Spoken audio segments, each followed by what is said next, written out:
But you're running across this field, and there we go. You're going to the left of the goalpost, and there's a gap in between those trees. You go through it and turn right. When you get to that gap in the trees and you're turning right, you've got a couple of choices, and it doesn't really matter which way you go. You can either go straight on up the road or go around to the left. I think most people go around to the left, but it doesn't really matter.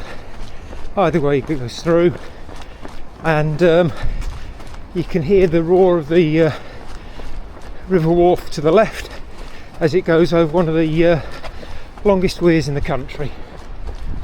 It's just over there. You can see the weir just behind, and so some people come up those steps.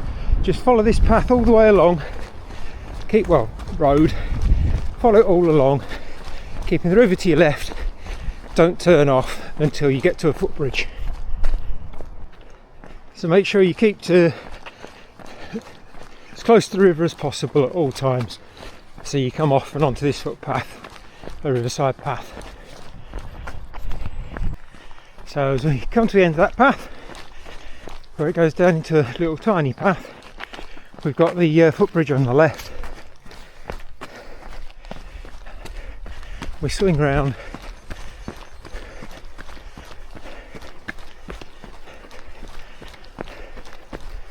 and up onto the footbridge with the river wharf either side. Carry on, and we're dropping down into Wharf Meadows Park, and we're going across in that direction. So as we come out, we swing around and we go right. As we come to the end of the first field, go round to the right, keeping the skate park on your left, and up a gentle incline and round to the left, and then we're looking for the first right out of the park. So as we're coming up that little slope, evens out, and you're going to knock it out of the park. There you go, out of the park into a little tiny car park. Turn back on yourself. The old traditional gates to Farnley Hall are there, gate houses, and we go round to the left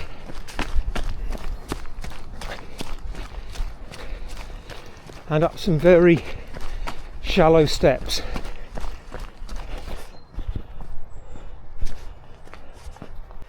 And at the top of the steps we're turning right, and we stay on this footpath for about half a mile or so as we leave Otley, and it's a steady climb all the way. So just as you come to the top of the rise, if you look over to the left, actually it seems more like a mile up, probably not half a mile. You can see over to the left there's a church. We're heading towards that, and just on this bend need to cross over, all clear, and there's a public footpath there which takes us up to the church across the fields. Here we go, little stile, and then the footpath follows across the fields. It's quite easy to follow. As you come up the hill on the second field, just before the church, there's a big tree sort of in the middle of the field. You need to go towards that because the exit to the field is over in the far corner by the house. When we get to this little rise, you can see the path going across to it. So don't go up to the church itself. That's Farnley Church. We're going to get out to the stile, climb that and turn right. At the top of the field, go out over the stile, the church on your left, and turn right and go out to the main road on the corner. And when you get to that corner, turn left and keep on this side of the road, and because we're just about to go off left again.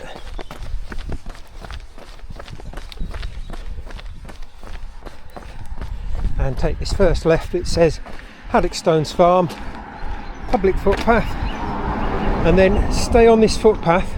We're now approaching the end of the footpath across the field, and at the very end of that we've got a stone steps over a wall which then lead down to the left to cross a river,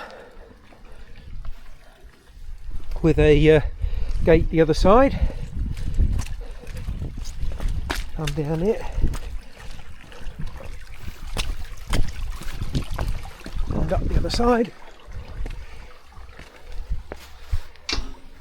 We're very briefly on the Six Dales Trail here, and then we climb up the other side, and the footpath isn't too distinct, but you go slightly to the right. You can see there's a slight dip at the top.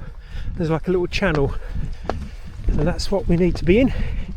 Channel becomes a little bit more obvious as we top the rise, and this is a footpath across to a little stream. As we come across, if you look where the sort of long grass is, there's a little section where there isn't any long grass, and that's where you'll find a couple of little planks to help you cross the stream, although it is very muddy. Go across there and then carry on in the same direction. Head towards that solitary tree with the pole next to it, the telegraph pole. As we approach telegraph pole, just in front of it there was a stile here. I'll get it reported, won't be repaired in time for the race. Just have to go through that little bit of gate and climb over these stones. Just be careful because they're a little bit loose, and then down to the main road. And this is a fast road, good sight lines. Cross and go down the road opposite, and then carry on down this road until you get to a corner. So having passed the church, come to a bend round to the left, slow children playing, and a sign to top row, and we go down this footpath. And this is actually the half marathon. Came up that way, or will be coming up that way, depending on how slow or fast you are. And as you come up to these houses, hope that van's not going to be part of there, because you go to the left, public footpath, Asquith 2¼ miles. I'll just squeeze through, and you go down here, turn right and go through the gap in the laurel hedge. A little bit of a drop down, turn right, and you can see cleverly put down there, there's a little sign saying footpath. The welcome way used to go through the gardens of those homes there and emerge here, but it made a lot of sense to redirect it round that little bit there. So as we come through to these stables, we go straight through and across this field. Nice little push gate there. Morning. There's a yeah, and then if you just come around here, you can see the gate in the field, which we're going through that one as well, and across, keeping in the same direction, but in the next field we're dropping to the far right corner, and in the right corner there's a gate, and again there's a little stile beside it. Go over the stile and follow straight in roughly a straight line, going slightly left across this field to the far corner of this one as well. And in the far corner of this field there's like a stone that we have to negotiate. There's also this little beck as well, but there is a way of getting it across just there, going through, and we cross this little access track and keep to the right of the hedgerow, and the footpath carries along on this side of the field right to the end of this side. At the end of the field there's a little wooden stile that's probably seen better days, which goes into a short wooded area, and if we keep to the path it's not quite so easy to see, but we go across quite a wet foggy bit, and then that leads round to the exit there, which is a gate in the corner, and then the footpath follows up to the farm. As we come up to the farm there's another gate here, and then into the farm, and we're taking the gate opposite, so don't actually go into the farm itself.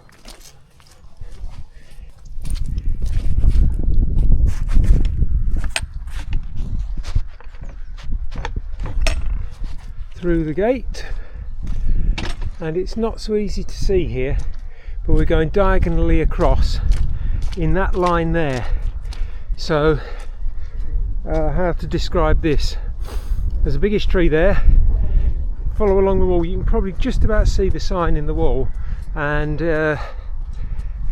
there's no easy way to say this, so you're not heading towards that gap or the gap down there, sort of in between, and you can see Ilkley Moor in the distance. There's a bit that drops down and it's just below that, but like I say, if you're looking out, assuming it's not misty, if you're looking out you can see the gate. As you get closer it becomes a little bit more obvious, and there's a little corner of the wall in front of you, and you go to the right of that corner of the wall to the stile. Over the stone stile, and we're heading in the same direction. Probably the easiest way here is you can see a telegraph pole in the middle of the field. If you keep to the right of that,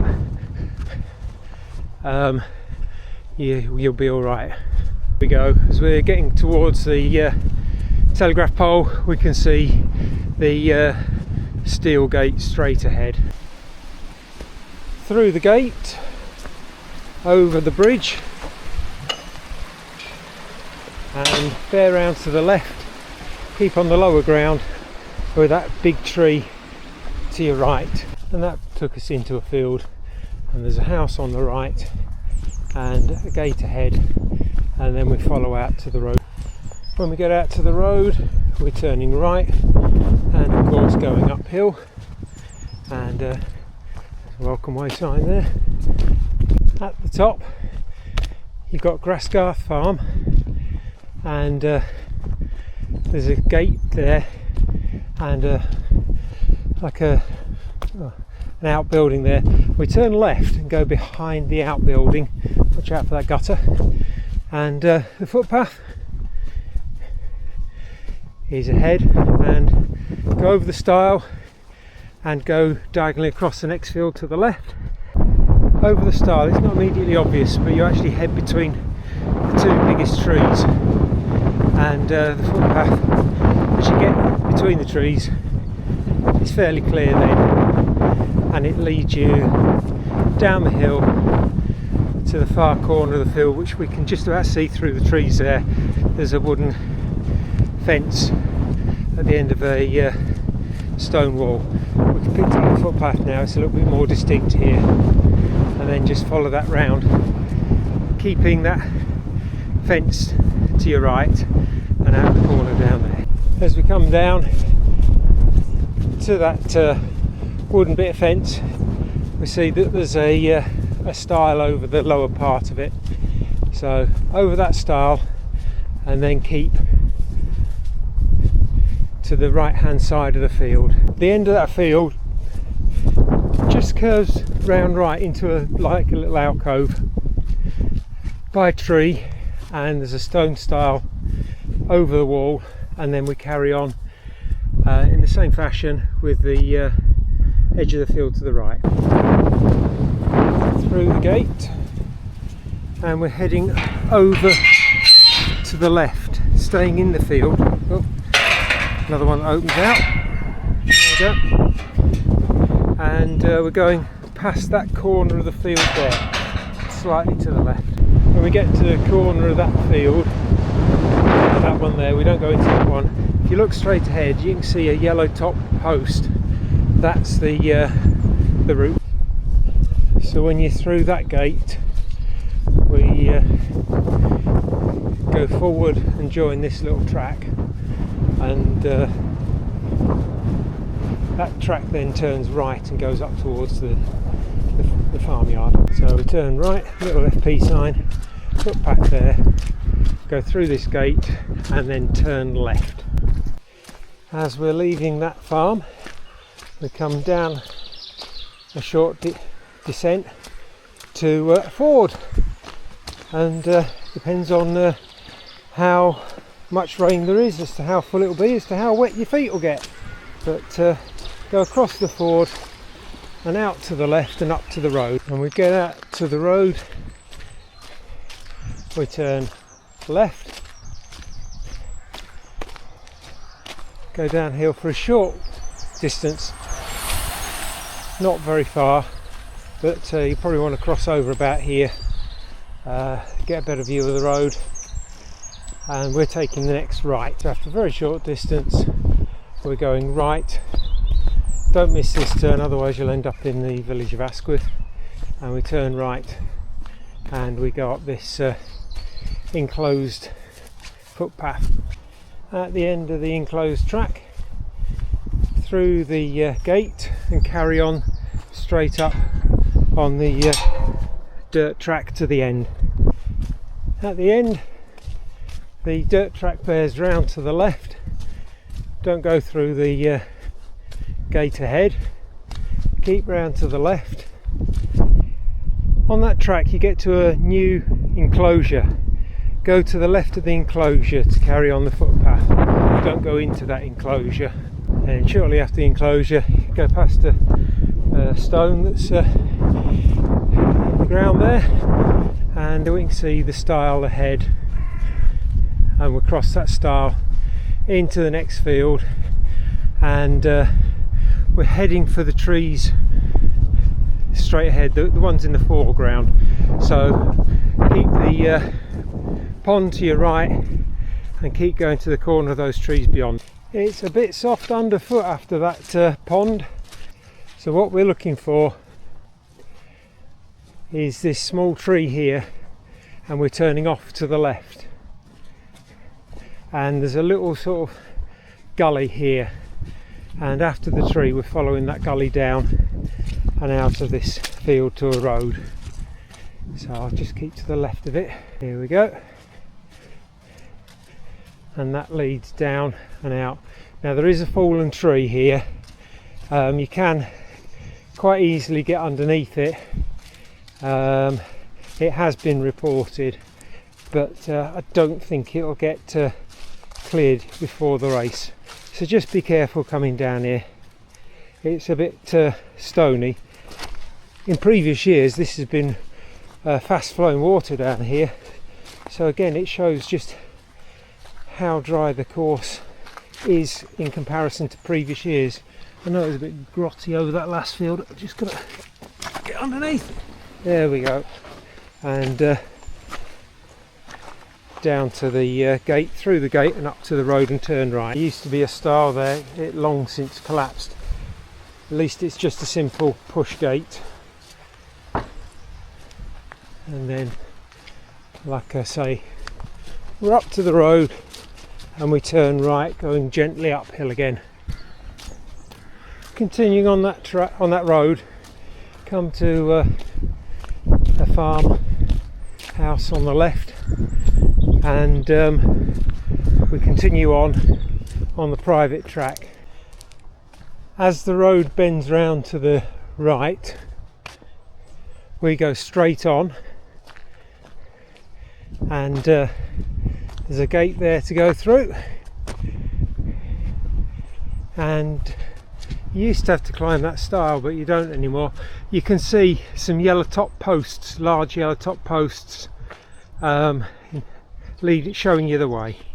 So we're through this gate, through the gap in the fence opposite,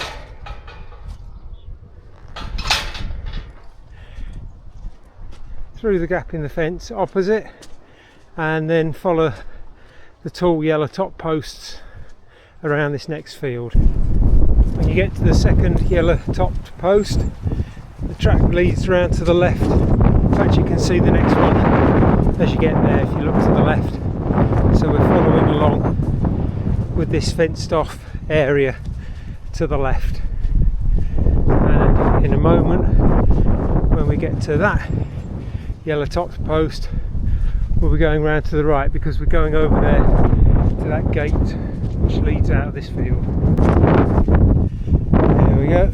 At that turn, we can see there's another yellow top post off in the distance, nicely waymarked for us. So through this gate, and then at the yellow topped post we're turning left and going into the woods. You've got an option as a style or an easy gate to go through. There we go, and follow across a little bridge over a river, and it's signed again through these woods. Follow the signs. In the early days of the Welcome Way, this used to be a massive stile, and we used to use somebody climbing over this in the snows, one of our advertising pictures. That's gone. We've got a very easy metal gate to go through, and even better, you can follow the yellow top posts all the way across this field. Before, it was a bit tricky to come across because you didn't know exactly what line to take. At the other side of the field, we still do have a wooden stile to cross, not a massive one, but we'll cross here and we can see the yellow top post opposite. Just a quick note, since doing the video recce, I have subsequently discovered that the Welcome Way is being rerouted and you can no longer go diagonally across the next field. So when you get to that yellow top post, turn left on the road, go down to the corner where there's another yellow top post, and then keep going round to the opposite diagonal side of the field where the Welcome Way would have been. So you can't go this way anymore, you have to go down and round to this point, and then the video continues. Then at the other end of that field, we are on the road now, and we stay on the road all the way to the first checkpoint in Denton. At the end of Smithy Lane there's an old telephone box, and the checkpoint will either be there or somewhere in this area, or it may even be through in Home Farm. Marshals will direct you to it. There's a barn just in there which we use sometimes, which has got a toilet, so it'll be in this area. Leaving the checkpoint at Denton, you turn right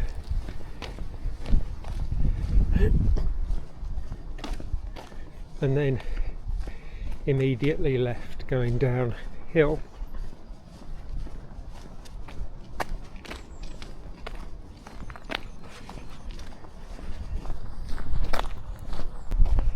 As we come down that hill, when the road bends to the left, the footpath goes off to the right, and there's a stone stile taking us there. When the track bends round to the right and goes into the woods, that's private property. We go straight ahead towards the gate, and we stick to the right hand side of these fields. To go over into the final field of this section, and footpath carries along with the fence on the right. When the field bends round to the right, we cut across, and you can just about see that gate there opposite in that wall, just before the wall seems to end. After the gate, a little footpath which then takes us down into a farm, and the end of this little bit of footpath we go around to the right. So when we get to the farm we're going round to the right. It's the only real option.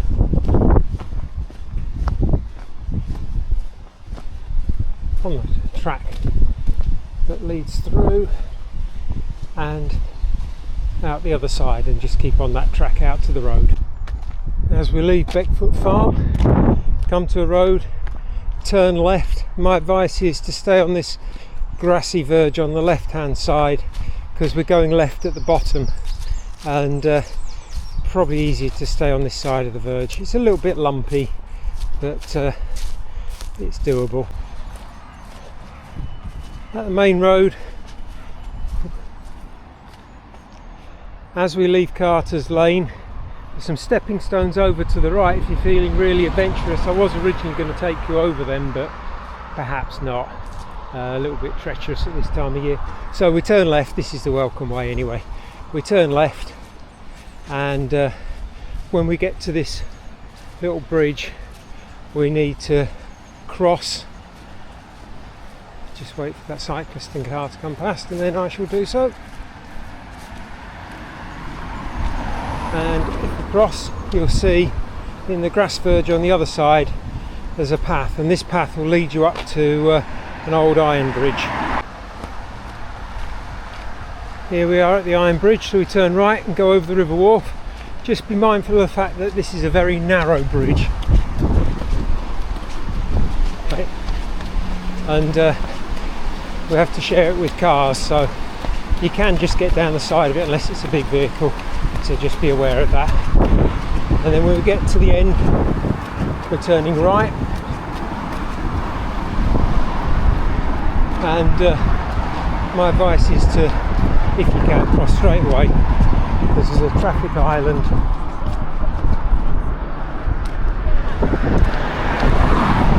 and then carry on, and then at the traffic lights ahead, if you didn't cross there, there is a pedestrian crossing at the traffic lights, and you turn left and go up to Ben Reading. So that's pedestrian crossing if you prefer there, and we're going left up Wheatley Lane, and it's quite a drag now for the next couple of miles. So we go up here and underneath the railway bridge, and then we'll be going left. When the road bends round to the right, keep going straight on, and then just after that junction, turn left onto Ben Reading Drive, private road, and keep following this right to the top. At the top there's a retirement village, Clevedon, and we turn left on the public footpath and start our descent into Burley.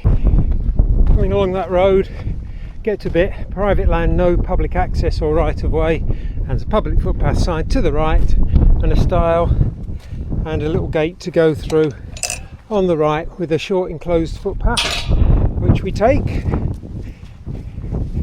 and at the end of the footpath there's another little gate, and we go through that, and there's a ridge in the next field, and we stay on that ridge. In fact, as we stay on that ridge, I can actually see the gate at the far side of the field. It's in the far right corner, so we do drop down eventually, but you sort of keep on this high ground for most of the way. We've dropped down to the far side of that field, and you can see big gate, little gate, and then carry straight on the track. The road now, the track now bends round to the right. Does go straight on as well, but that's a bridleway, and we need to keep to the footpath and the welcome way, so we go slightly to the right and through this little wooden stile welcome way. There we go, and across this field to the far corner. The end of this field, pretty a broken stile. It looks like the gate works, so we'll go through the gate and carry on the footpath, and it goes straight on, although I think it's probably a bit boggy on the left hand side, so I think we'll go round to the right. Yep, that was definitely the right thing to do, to go round to the right of those trees. There was a little stream behind there, and it got quite wet, so at the end there, another little wooden stile to cross, and we're off into the field straight ahead. And as we come across that field, don't go towards the metal gate.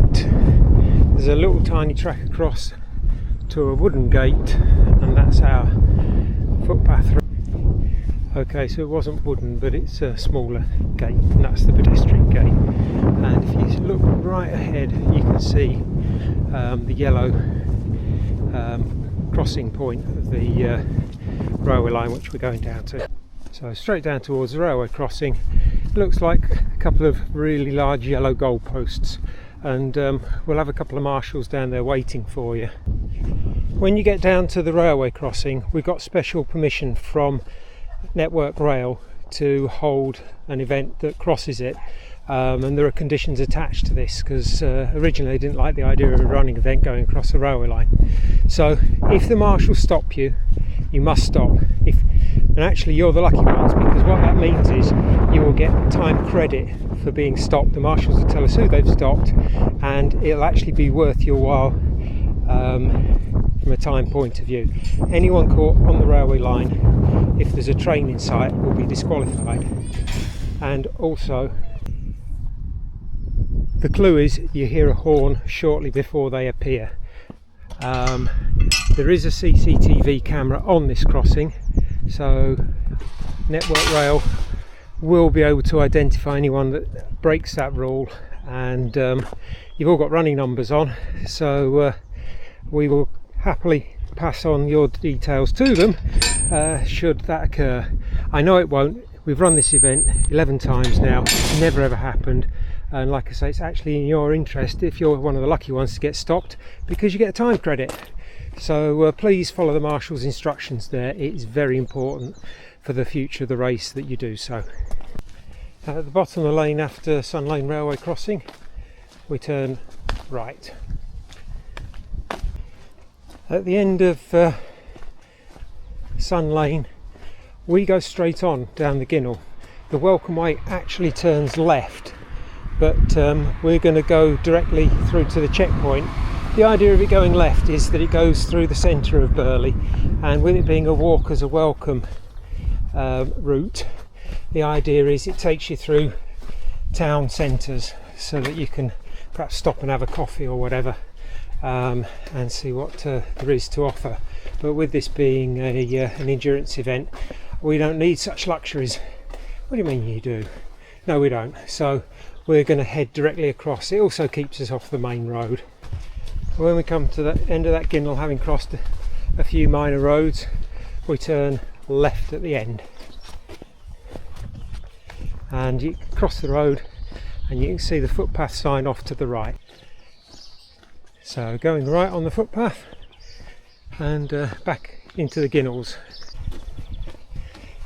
End of that Ginnel, straight across Midgley Road and into the next Ginnel.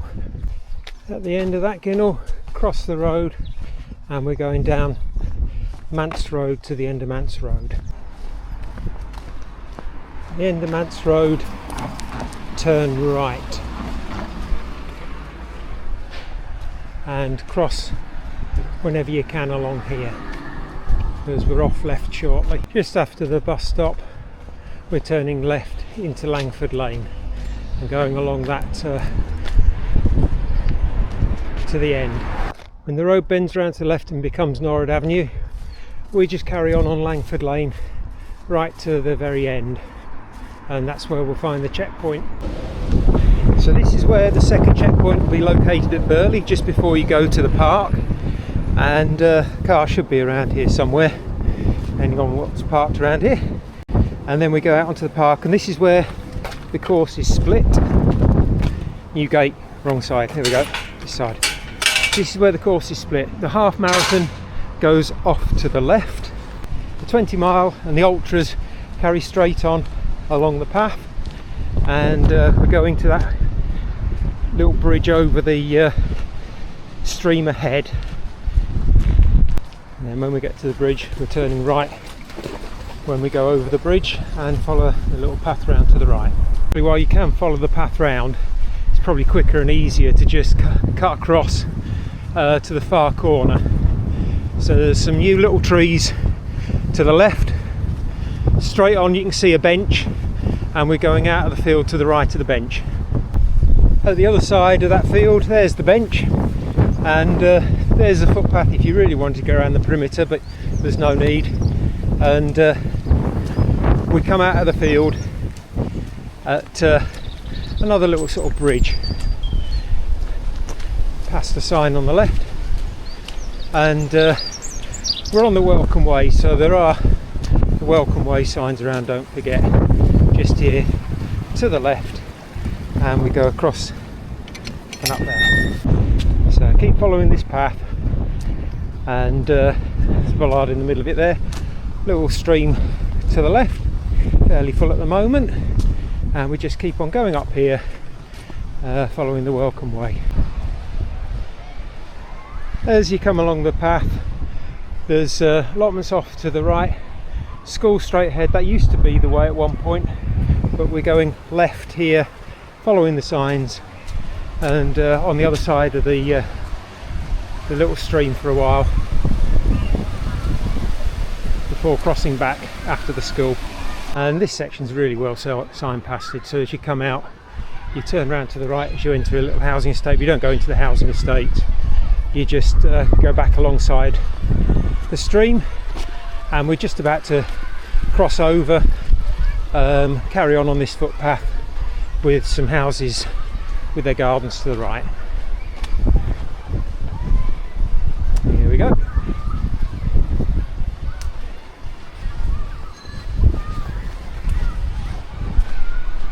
At the top of that ginnel, the welcome way used to go straight on, and in fact the 20-mile course does.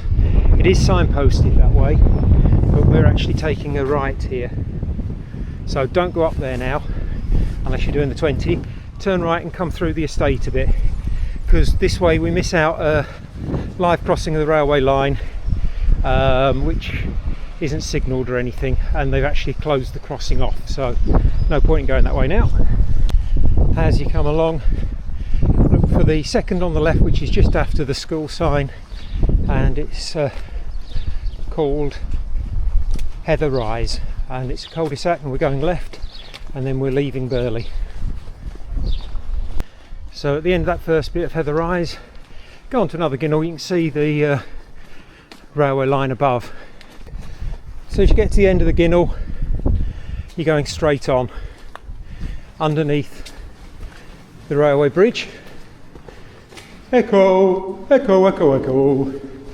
Yeah, you don't have to be mad to do this, but if you are, it helps. And out the other side, through the little gate and up the rise. And at the top of that little bank, you're going straight across, and there's a gate on the far side, just to right of that big house, and we're going through that gate. We go through the Kissing Gate and out to the road, and turn left on the road and carry on up to the farm. As you get to the end of that road, and it's quite a long way, it's a gentle uphill, ignore the footpath off to the right, go through the gates, farm up to the right, and you'll see a footpath sign off to the left there, and it's a new little bit of footpath, which just avoids going up the farm track, and we go around here to a gate. Lovely views of the Chevin and where you've come from. We'll see even better views when we get up to the top of Burley Moor. Coming around to that gate, and we go through and straight on, slightly downhill. And just here, after a short little bit, is the footpath goes off to the right. The old footpath went over that wall to the left, and you'd have come up from there, but it's really boggy, muddy fields, and it's much better to come up that road, I think. Yeah, so ignore the other footpath signs, and we're going up here with a little stream to the left going uphill. The path leads away from the stream, goes uphill slightly, and then goes through a sort of a stone style gap. I don't know what you call them. Anyway, go through here, and if you're a fat bugger like me, struggle to get through. Here we go. and straight on and keep going up. Considering the amount of rain we've had, this actual section of the path is quite dry. I've known it to be slipping and sliding all over the place along here, and it's quite wet in the field there, but if it doesn't rain too much in the next 3 weeks, you're in for a treat. Right, through this gate, and path goes slightly to the right and up, and you can see the next gate up ahead. We're going towards those houses. When we get to that gate, go through onto a little ginnel over that stream that we've been following and then continue up through the houses to a little road which takes us up to a crossroads. So up to the top of these steps and turn right.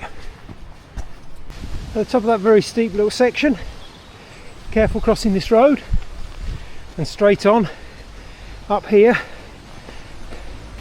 and we're looking for the footpath going off to the left very shortly, just around the bend. Don't miss it. 1 or 2 people have in the past. Here we go. You're looking for a little post or half post on the left which says welcome way, and we cross over the stepping stones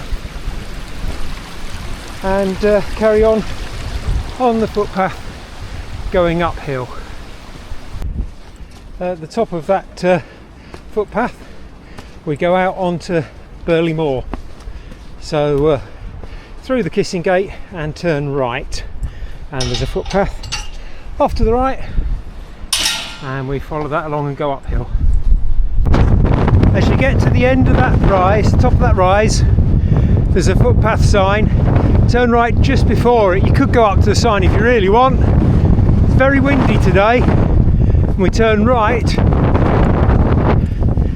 and then we join a track going towards those 2 big trees, and stay on this track. And you might not be able to see it on the camera, but you can see that there's like a shed in the distance. We're going up towards that. At the second tree there's a gate, and a Kissing Gate to the right, which we're going through, and then where the footpath splits ahead, we're going round to the right, and you can just see peeping above like a shed, and we're going towards that, and we're going to the left of that. Where the path splits, we're off to the left going uphill to the top of Burley Moor rather than straight on and round and back down. So to the left of that hut.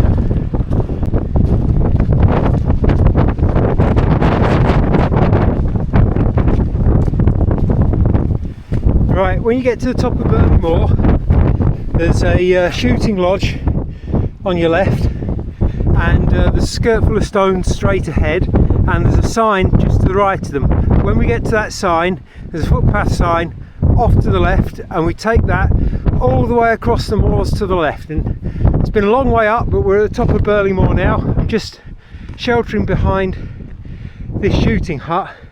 It's a little bit misty in the distance, but it's about a 40-mile-an-hour gale blowing the other side the second I get out, so I've just come in here to record this little bit. I'll try up there, but it may be too windy to record anything, so if I come back out we'll get into the wind again. Let's calm down just a little bit. We're going up towards those stones. Here we are at the top of Burley Moor, and this is where the footpath goes off to the left. Here we go, Burley Moor, privately owned, dogs must be on the lead, blah de blah de blah, from 1st of March. If you've got a dog with you, make sure it's on the lead, and we're off over the moors now. I've had a headwind all the way up there, and it's a long old drag. I'm thinking when I get past these stones I might still have a headwind all the way down to Shipley Glen, but we'll see how it goes. It's a very clear, distinct moorland footpath going across here through the heather, all the way across to the end of this moor. The end of that long path off the moor. Well, you've got one more part of the moor to go. As we come along to the wall here, we go through here and turn left. Go through this little gap in the wall and over the stile, and then we follow it round to the left and down. So you can see there's a road down there. You can get here, and there's a reservoir as well going towards that. Just one gate on this section to go through. Okay. And I'll tell you what, this hasn't been anywhere. I mean, it's a bit muddy, but this is about the driest I've ever known this course. Middle of February, well, back end of February. I've never known it as dry as this. I've still got dry feet today. See what the day brings. But it's a bit squelchy, but you can avoid most of it, if not all of it, as we head down to the road. Finally off Burley Moor, we're coming to a stile here. It looks like somebody's put a bike in the way at the moment. That'll be fun. And we go out to the road. In previous years, you go straight across and down there, but that's an incredibly boggy field, and people have been known to disappear in that bog, at least to waist height. So now, rather than carrying on that way, we're going right, because there's now a gravel footpath here, which never used to be here. It used to be direct onto the road, and this can be a very busy and fast road. So we're going to make use of this little section here, and at the end of this we're turning left and going down to the left hand side of that reservoir.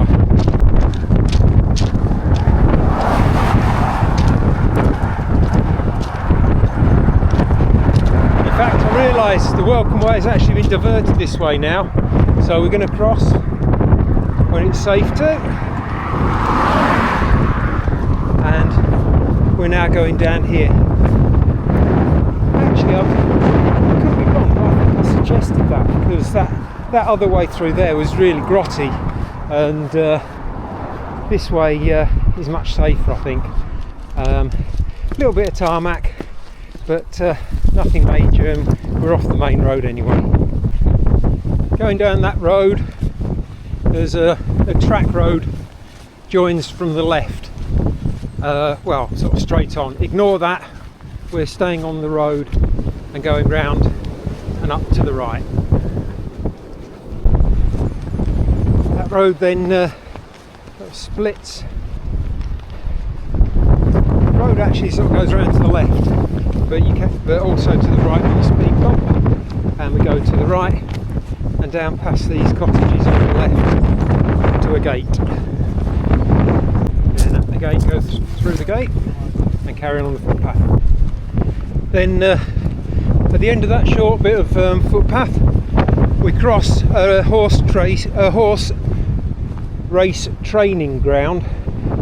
See their private gallop, and it's quite sort of feathery. It's weird consistency, but we go across there and onto this field. Don't run along there unless you're on a horse. We're going across the edge of this field parallel to the running track. So after you followed the path running parallel to the racetrack, you cross the racetrack and go through a gate, and as soon as you're through that gate, we're bearing around to the right and going to the corner of this little field here where there's another gate. So just around to the right, make sure I don't get any feet wet here. There we go, a little path around there, follow it around to the corner. Then at the far corner, over a stile and cross this field, and we're going along the left hand side of the field. As we get to the end of that field, we turn right and keep the edge of the field on your left, so don't go into the next field, just bear around to the right, and at the end of this field there'll be a gate. And in fact, at the gate there's also a stile, which I think is what we need to cross because the gate's sort of locked. So cross the stile and carry on down the footpath. And at the end of that short footpath, we then turn left onto a road and out to a main road. At the end of that road, come to a sign saying Eldwick and Glovershire Lane, and we're going straight across. Make sure I sure there's nothing coming. No, we're not. So public footpath link, Dales Way link, Millennium Way, but it's also the welcome way. So there you go, wasn't lying, welcome way. So go across this little stone wall, turn right, and we follow it along. We go down to a little river stream, and we stay above it until we get to Shipley Glen. There we go. We stay to the left of that all the way down. So we come to the end of that footpath along by the river, or nearly the end. Go through a little gate, down across a little wooden bridge, and then carry on along the path, and that then leads you up and into Shipley Glen. So here we are up into Shipley Glen now. An important thing to note, the checkpoint is at the far end, virtually the far end of the glen, before the 34-mile turns off and goes over Baildon Moor. The 50-miler goes to that checkpoint. You've got to be there for 1:30. Otherwise you have to drop down, because you ain't going to get it all finished in time. And also the checkpoint will be closed by the time you get back around the loop. The important thing is that the 50 milers must visit that checkpoint first before doing the Bingley loop. Technically the Bingley loop is down there to the right, but we'll access it a different way, a little bit further up. It's a little bit of a shorter way to get there. So you will see runners going across the glen. If you're on the 34 and you're not at the front, you'll see some 50 milers coming back towards you probably, as they then go and do the Bingley loop. So the path brings you parallel to the Shipley Glen road and Moor Road, and we stay on the footpath going parallel to it, to the checkpoint. And just up ahead, coming back the other way from the checkpoint for the 50s, this is where the split will be, and that's where they go off down and do the Bingley loop, just along there. So if you see anybody coming towards you and running off down there, don't panic. So as we're getting towards the end of Shipley Glen, there's a little lay-by here, and there's one just further on. Whichever one the marshals can get into is where the checkpoint will be. Ideally it will be the second one, because you're then turning off just where the red car is now. The footpath goes up there, we'll see it in a minute.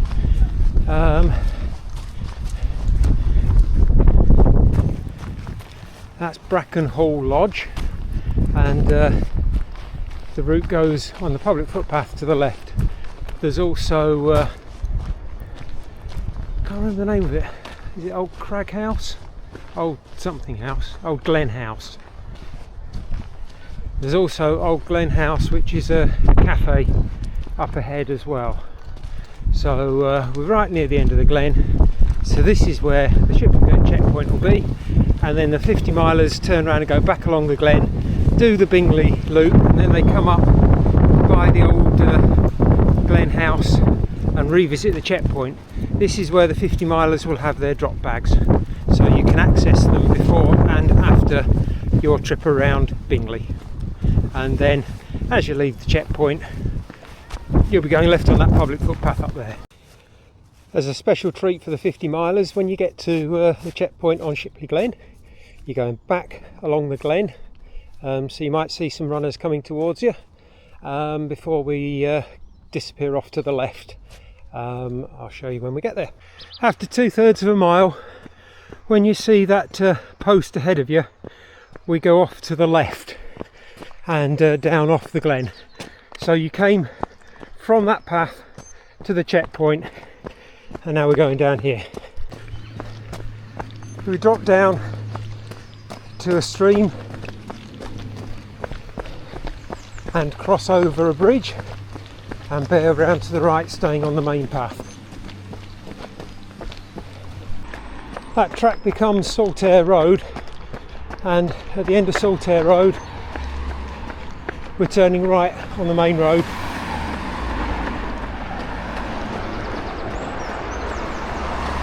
and crossing when you can.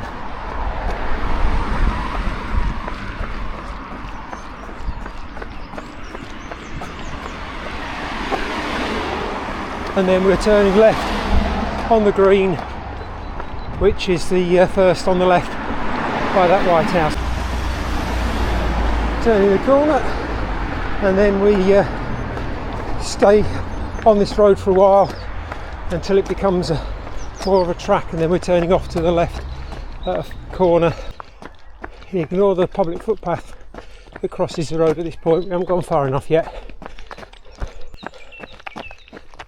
The road turns a sharp bend to the right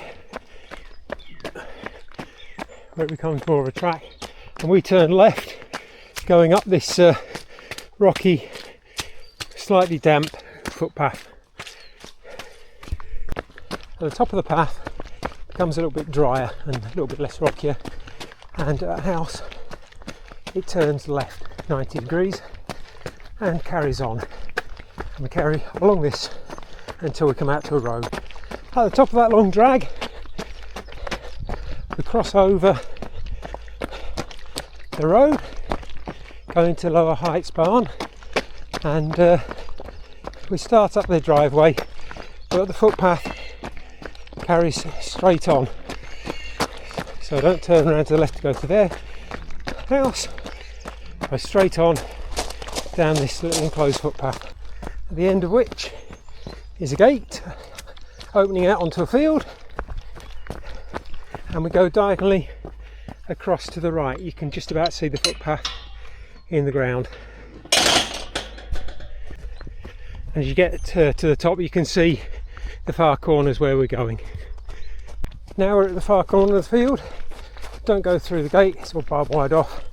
We go through the well, it's supposed to be a stile in the wall, gap in the wall, across to the next one over that way. The same at this one. While there is a gate, there's a stile to the left, and carry on along the next field, keeping on the left hand side again. At the end of this one, again, don't go through the gate, we're going over the stile and turning right and going down the Ginnell into a small housing estate. And when we emerge into the road, we turn right, going slightly downhill, and then we take the first left, again going downhill, and cross over to the right, because here we're going right,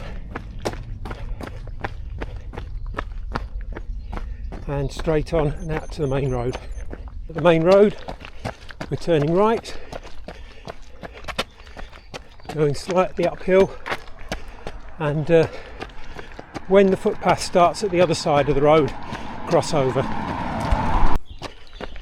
When the road bends around to the right, we're going straight on and going downhill. Quite a steep little descent down here on Green Hill Lane. As we round a left bend, before a big left bend, just before the first house on the right, you can see the footpath sign, and so we're crossing over and going down that footpath to the right, an enclosed footpath. At the end of the footpath, come to a house, and we go up to the right on the access road to the house to avoid going through their property, and follow this round.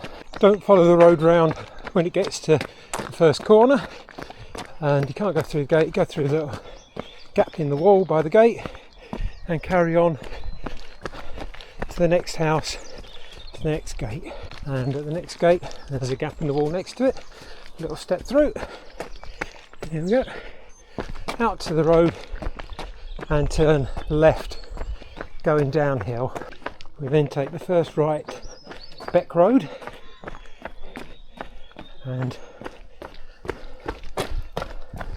after this first house we go left, so don't carry on down Beck Road, go around to the left over the cobbles, and the footpath carries on round to the right.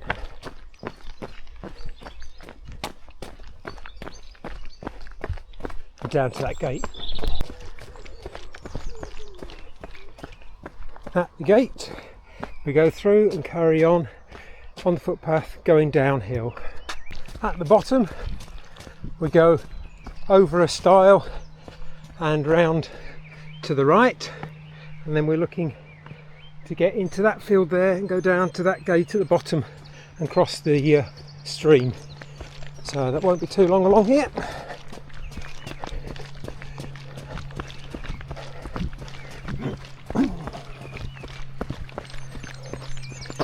And here we go. Don't carry on the path, drop down just here and go through the little gap and the gate. Oh, tight squeeze. Must get on that diet again. And down the edge of this field to that gate. Through the gate and turn left.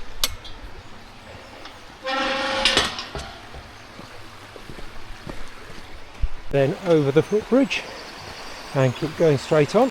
The footpath then turns round, then turns left at T-junction and go along to the end where we'll be at the Leeds-Liverpool Canal. Up some steps through a gap in the wall and turn left, crossing the canal via the bridge. Keep on your left hand side. It's a bit narrow, but we're turning left and then we're following along the canal. Follow along the canal until after Five Rise Locks. After about a mile and a third, come to the Three Rise Locks, Daymark chimney on the left, and we're crossing over the dual carriageway via this pedestrian bridge. At the end of the bridge, turn left, and we're crossing this road at the pedestrian crossing, and when we get to the other side we're turning left and then immediately right, crossing as soon as you can because there's no footpath on this side, and then the footpath is just here, a snicket which will lead you around to a footpath, and that footpath takes you alongside a river, and we stay on this for a while. That footpath opens out to a park, and we carry on the footpath for another 20 metres or so. That bin ahead, we're turning right there and we're crossing over the footbridge over the river. Here we go, over the bridge.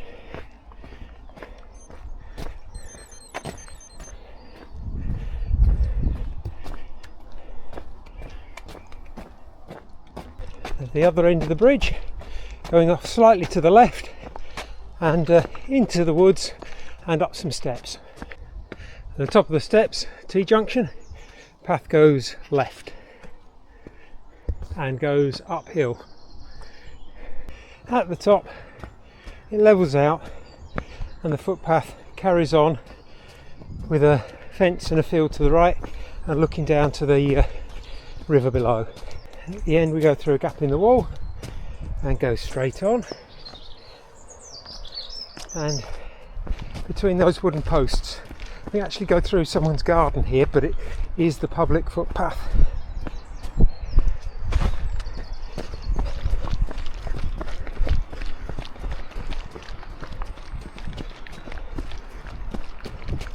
Straight through out the other side and carry on the footpath. It drops down and goes round the corner. It's pretty obvious where the footpath is. The footpath drops right down to the river, or a tributary of that river I should say, and goes across a grassy bit and then through the gap in the wall ahead and over a bridge over the river. The other side of that little cobbled bridge, straight on the road. There's a ford there, quite difficult to cross at the moment.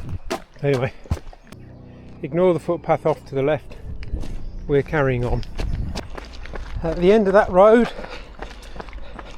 go straight on joining the pavement on the left and out to the main road. When you get to the main road, a little bit tricky, but we're on a bend, on the outside of a bend. Got to cross it and go through the gap in the wall opposite and down some steps, which then lead to an enclosed footpath, which we follow with the river to the left. That path eventually leads out to some playing fields, and we keep to the left by the river all along here. That path then leads into some woods and onto a walkway. The footpath used to go across there, but so much erosion on this corner of the river with a lot of recent storms and high water, and the original footpath collapsed into the river. So they built this, which hopefully will survive, but over the course of years this will probably turn into an oxbow lake eventually as it pulls across. And then we're about to go underneath the bypass on the the footpath through the woods. For a short while the footpath climbs away from the river, and you can see a welcome way sign there. Goes through this gap in the wall and adjacent to the wall on the right.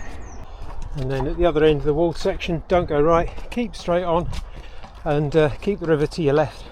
This can be a slippery path at times along here, and we go around here to the bridge ahead. We go underneath the railway bridge and then look for the footpath off to the right just after.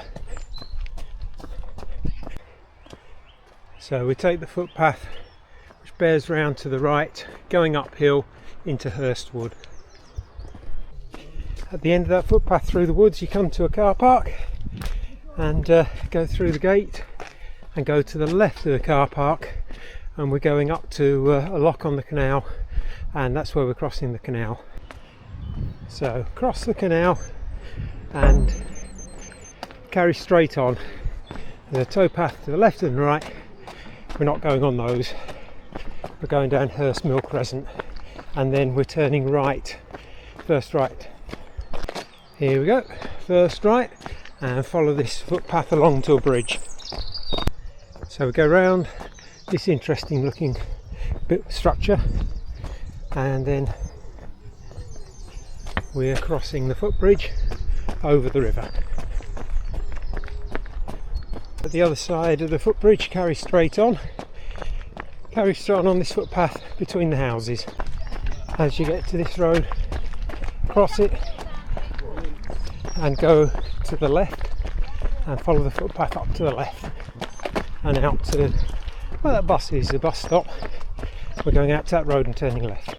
When we get out to the road, turn left, and the footpath goes off through the gap in the wall there, Coach Road, and this is the footpath that goes up back to Shipley Glen and the checkpoint.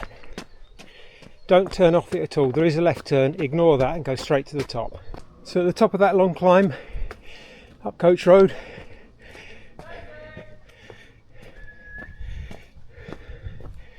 there's a pub there, Old Glen House to lease.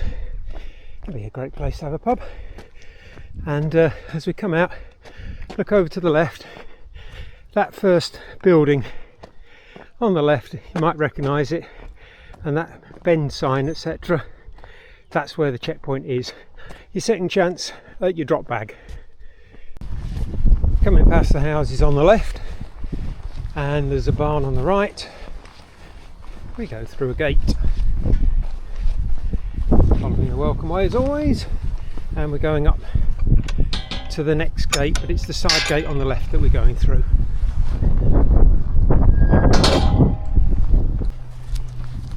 Through the side gate on the left, although I notice there are some steps up, hopefully good. I can come through the gate, and then we go across the field, heading slightly out to the middle. You can see a gap in the wall ahead, actually a gate that's defunct as it were, possibly. probably, because there's a gap in the wall now. I see somebody ahead on the footpath. Yeah, so no need to go through the kissing gate unless you want to kiss somebody, because the fence that was here before has gone. So we're going up this next field, and halfway up, or just over halfway up, we then go to the right. I don't know if you can see it from here, where the footpath goes to the wall, and then through the wall like a magician, and then carries on the other side. So here's where we go through the wall, or if you prefer, go over the stone stile and into the next field and take a left. Top corner of that field, a bit of breathing in is necessary, because we're going through this little gap here because the gate's locked. There we go, and I've got a big rucksack on my back. It's going to be fun. See, can't do it. Oh, just about. Oh. And carry on the path. That track leads round and uphill and comes to a little road which leads to a caravan park to the right, and we're going straight over and onwards and upwards. When there's a little split, keep on the main path going straight up, don't go right. And at the next split, let's keep going straight on. It's amazing how paths change over the years. There never used to be a path here, it used to go up there and to the left. This looks like it goes, so I'm going to give it a go. If not, I'll edit this out. When you get to little crossroads, you're turning left. Don't go straight on, around to the left. There's a right old way to pass around here. Anyway, at this point you need to be heading towards the running park. It's a different park to the one that we've just seen behind us down there. And when I actually go in there, we're going to be nipping off around to the right, and that there, over to the right, is Bowden Moor, and we need to be at the top there. So you know you're on the right route if you're heading towards this second caravan park, and then this footpath will then bend round to the right and lead us up to the top. As you're coming round by the caravan park to your left, there's a bit of a fork. Take the right fork, because you can see ahead the footpath opening up, which will take us to the top of Bowden Moor. So don't go out to that grassy bit. We're skirting along the right hand side of it, and as you can see, straight up to the top of the moor. When you get to the top, there's a trig point over there. You don't actually have to go over to it, you can carry straight on, and there's a footpath that goes straight on over the top and down the other side, just here. It goes around this depression. There we go. And out the other side. Of course, if you're not racing and you want a great view, you can go to the trig point and have a look. Quite often people do. It's a great viewing point. But there is a footpath which just drops down there and heads straight over. Footpath cuts straight across. Having said that, this is a little bit undulating. It may even be quicker to go up to the trig and round. Your choice. So as we come across there, you're just basically heading in a straight line and aiming for that little lump there, depression, and you can see some fantastic views ahead. One of the highlights of the course in my view. And then we're just going to bear around slightly to the left to go to the left of that dip, and that's the track coming off of the tree, so that comes down. So I don't know, it's as broad as it's long. I think officially the way I've gone is the correct way, but the rules say that you can go a little bit off course, so if you go that way, that's fine. And then as we get to the edge of this little ridge, we drop down towards the golf course over there to the left, and we go just to the right of the golf course. So I can see where we drop down just here. I forgot to mention the path forks back there, and the right fork goes down into Baildon, and actually that is the way of the Welcome Way, but we're carrying straight on. The golf course just to the left there. We're carrying straight on in a straight line down to the road, and we're crossing.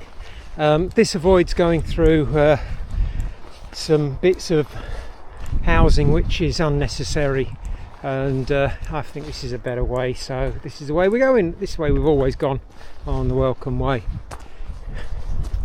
So when we get to the road, we're going across and to the left behind that grey car, silver car. Taking the diagonal footpath across this bit of green to the far corner. I should add the reason why the Welcome Way, the long distance walk, goes into Baildon is because it's a combination of 3 Walkers of Welcomes group. No, 4. There's the Baildon one, the Otley one, the Bingley one, and the Burley one, and the idea is it calls into each of their 4 towns, so that's why it goes off into Baildon. But I've chosen to come across this way and cut that little bit out.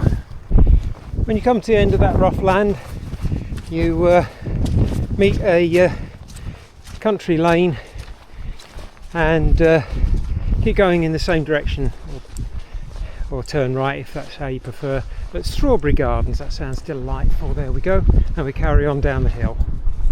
And as that country lane bends round to the left, we carry straight on, going slightly off to the right. There we go. Drop down over here,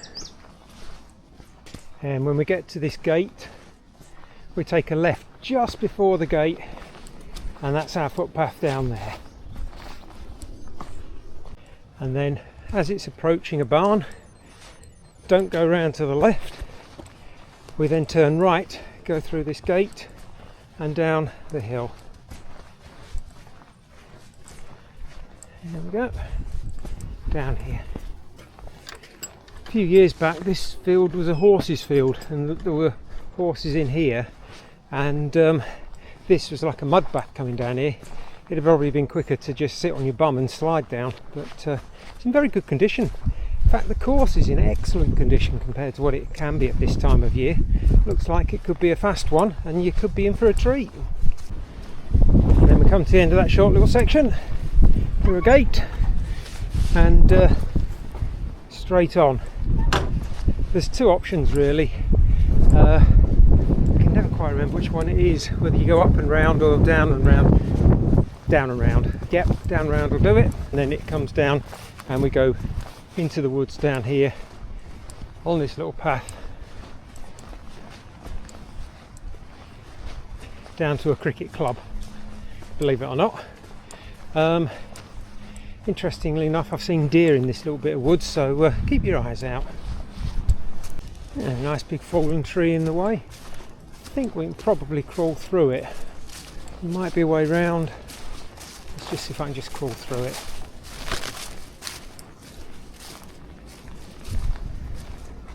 Been down for a while, this one. There we go. Yeah, easy enough to crawl through. Just don't go running through at top speed.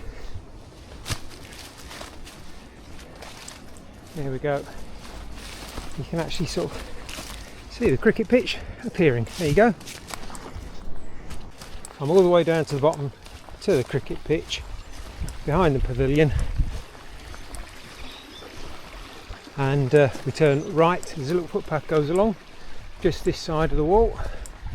It'll be interesting to see what this is like, because this is usually quite waterlogged through here, and we carry on trying to keep as close to the left as possible. A little bit muddy along here.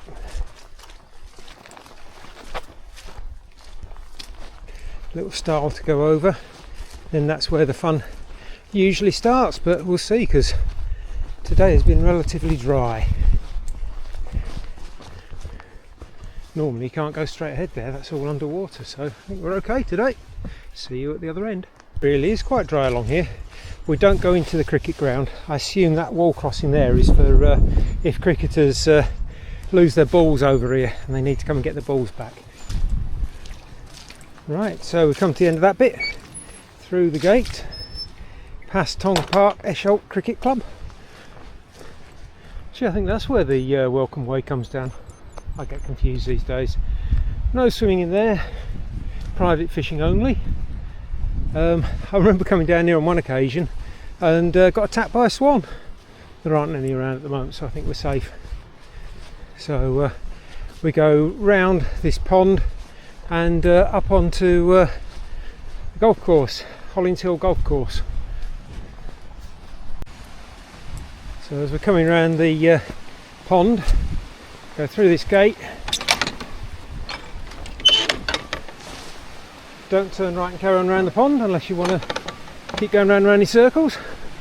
Straight across over this little bridge. Yeah, we're back on the welcome way. And oh, a lovely little waterfall there. Lovely little stream. And we're going round to the right.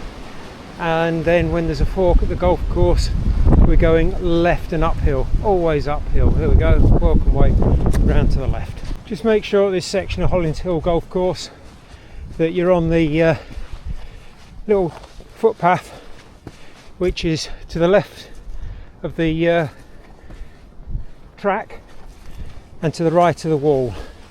There's a nice little enclosed footpath here, especially for us to use. As we come out of that slight wooded section, carry on across the grass, but again stay on the track across the grass, don't go on the golf course's road because that's private property. I don't want to get into trouble with them. Near the top of the hill you can see some buildings through there, a little hut there. We're going back into the woods. Just watch out for any flying balls. The tees there, the holes off that way. So we're off down here. So we come up to a road and we're carrying straight on along it. Golf course off to the left and the 8th tee round to the left there, and straight on the footpath. If you did the Wharfdale skyline you'll recognise this junction, but you'll have come from it from the other direction. This you'd have come from there and gone up there. That's where Hollins Hill Golf Course ends and Bradford Golf Course starts, but we're not going that way, we're going this way, and we're doing the exact reverse of the Wharfdale skyline to Esholt. So as we're coming out of the wooded bit, it opens out and you can see golf course on the left. We're turning right, there's a little post there showing the welcome way, yay! So we go across this wall and just keep to the right of it, and we've got a golf green on the left there, and we'll be going across that in a minute, but we need to just get a little bit further along so we don't actually go across the green itself. We go around the edge of that hole.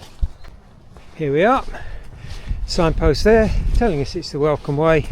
Little cut through the wall next to a tree, and just hug the right hand side of this hole, and you can see the post ahead of you, and that's where we're going, leaving this hole and going through to our next hole. So we leave that, going through the gap in the wall into the woods, and follow this path through. I tell you what, my socks today remind me of my golfing ambition. I've got a hole in one. Oh dear, I know it's bad, isn't it? We just have to pop out now onto this course. That black and white post is the sort of, for the golfers, it's what they sort of aim at, because they know they've got a dog leg right, so they're aiming towards that before breaking right and going down the hill, which is what we're doing too, but we keep right to the left hand side of it. And you can see a post in the distance giving us our next instruction. There we go, telling us to keep to the left, and you can see that the footpath goes back inside the trees and the hole is just ahead. So just watch out you don't get hit on the back of the head by a golf ball if they're playing golf on race day. But we skirt round the side of that, go through the trees, and then come out and go around the back of it, that hole. And there's our next post. Got a little bit of green on it. It tells us we're going round to the right and we're going to the left of this hole. And actually Hollins Hill Hotel is just off to the left there. One of my daughters got married there. It's a big posh hotel, and I imagine the golf course has got equally prestigious members. But this will be the 11th time we've bought this course through here, and we've bought the Wharfdale Skyline the opposite way probably about 9 or 10 times. 10 times? 9 times? Anyway, never had any problems with them. Always great to come through this area.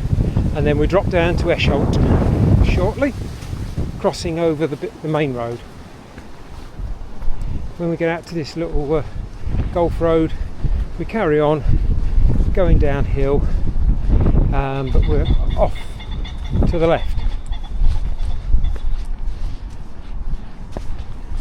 In a moment, just go on it very, very briefly, but we don't follow it round.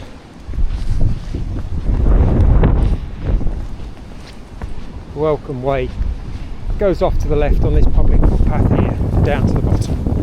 There we go. And at the bottom we turn left and carry on along this road and follow it round over that bridge to the right. Oh, there goes a rabbit. Wish I could run as fast as that. And then we're going down to the main road you can see below.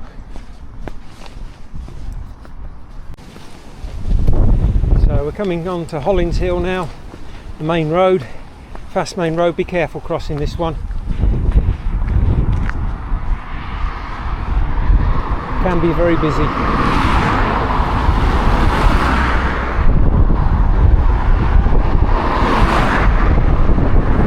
There we go.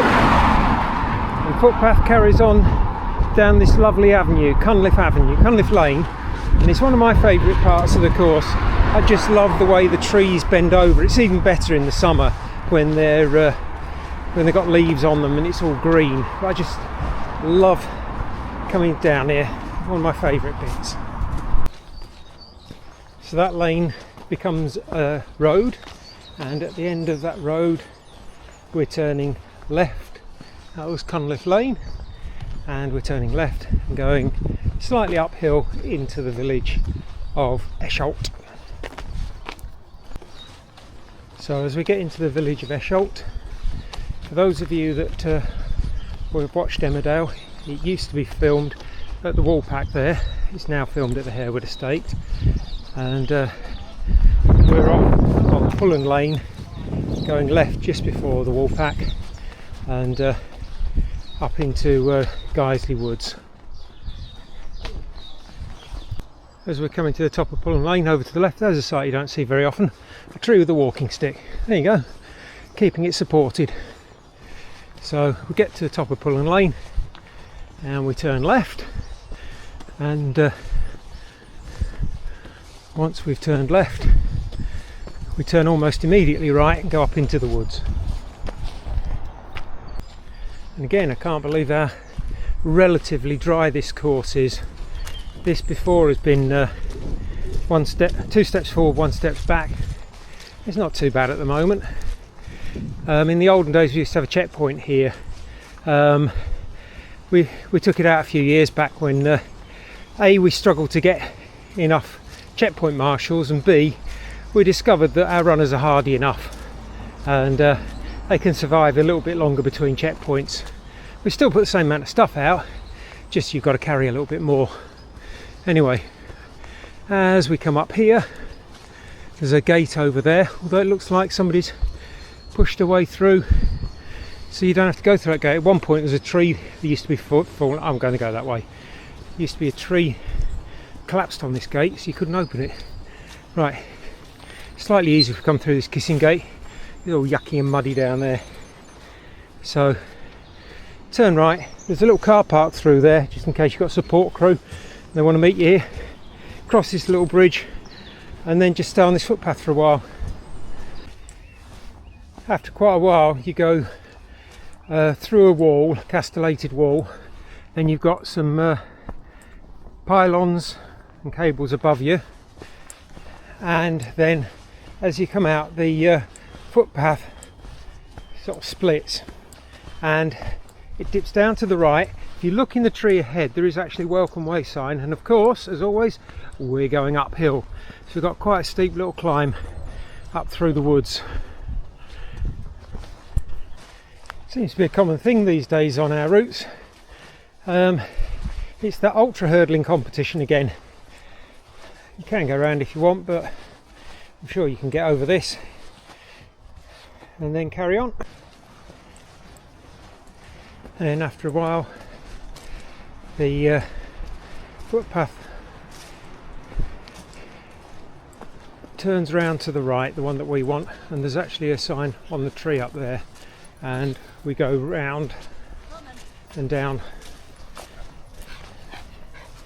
to the bottom. In fact, as we start coming down here, you'll see the railway line again just off to your left, and this is where it goes into a tunnel. So just nip across there. Quite a rocky sort of descent this, it can be a bit tricky on the knees, but yeah, that's the line into Leeds from Guiseley. You can see the tunnel there, and it's a single track. At the bottom there's a stream, and we go round to the left and cross the bridge over the stream. Beautiful in this little place here. You can always try and cross over by that fallen tree there, that'd be interesting. Don't recommend it though.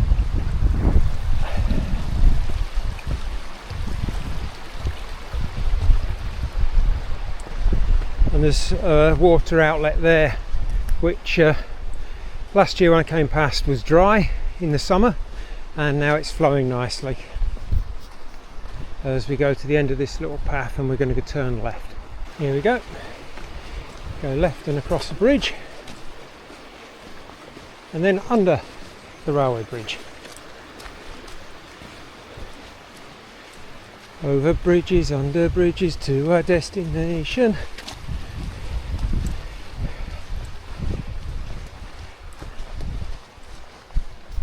Shortly after going underneath the railway bridge, there's a gate to the right, and we're going right. There's an opening just by it, and we're going to go through here, and you can either take the lower road or the high road. Both go to the same place by that pylon at the other end. So we leave that area behind. Slight climb, some little bollards in the way. We're still following parallel to the railway line, and we carry on the right hand side of this field to the end of the field.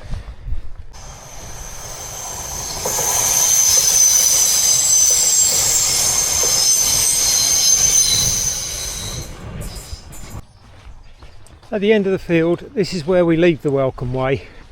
We've been on it for an awful long time, but it goes through that ginnel and through a housing estate, and it goes through quite a narrow difficult footpath as it leads out of Guiseley up onto the Chevin. So we're going to go right on the old railway line to Yeadon, and it keeps us off-road a bit longer, but also it adds a little bit of mileage in so that it makes the distances right for the 34 mile and the 50. So this old railway line is now got raised level, and it's tarmacked all the way through. Slight incline all the way to Yeadon, so enjoy. A lovely little waterfall down there. You'll see what I mean by it. It's raised because we go underneath a number of tunnels, or bridges as it were, and there's no way you'd fit a train under there. So clearly the levels have been raised. Right, see you at the other end. So after a while, you've gone under a load of bridges, I think it's about 3 or 4, you come to a narrowing bit of the road to stop bikes coming through, and just after that there's a factory on your left. You're taking the first left. We're now in the engine fields, and that's the path you want, off to the left.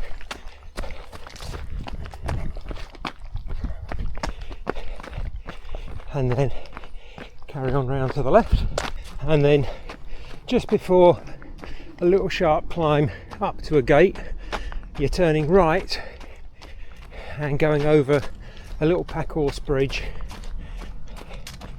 over a little stream, and then turning left as it opens out a bit.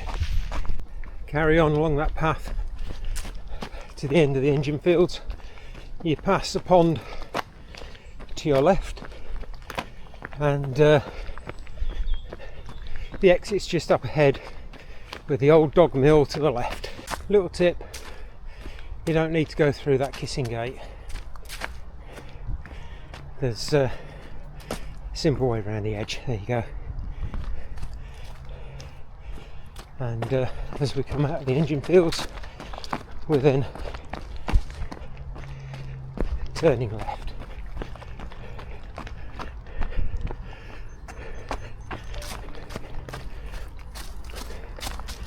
And going down this little road here.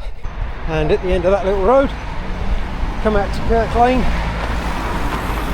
and a pedestrian crossing, which we can use. And when we come across the pedestrian crossing,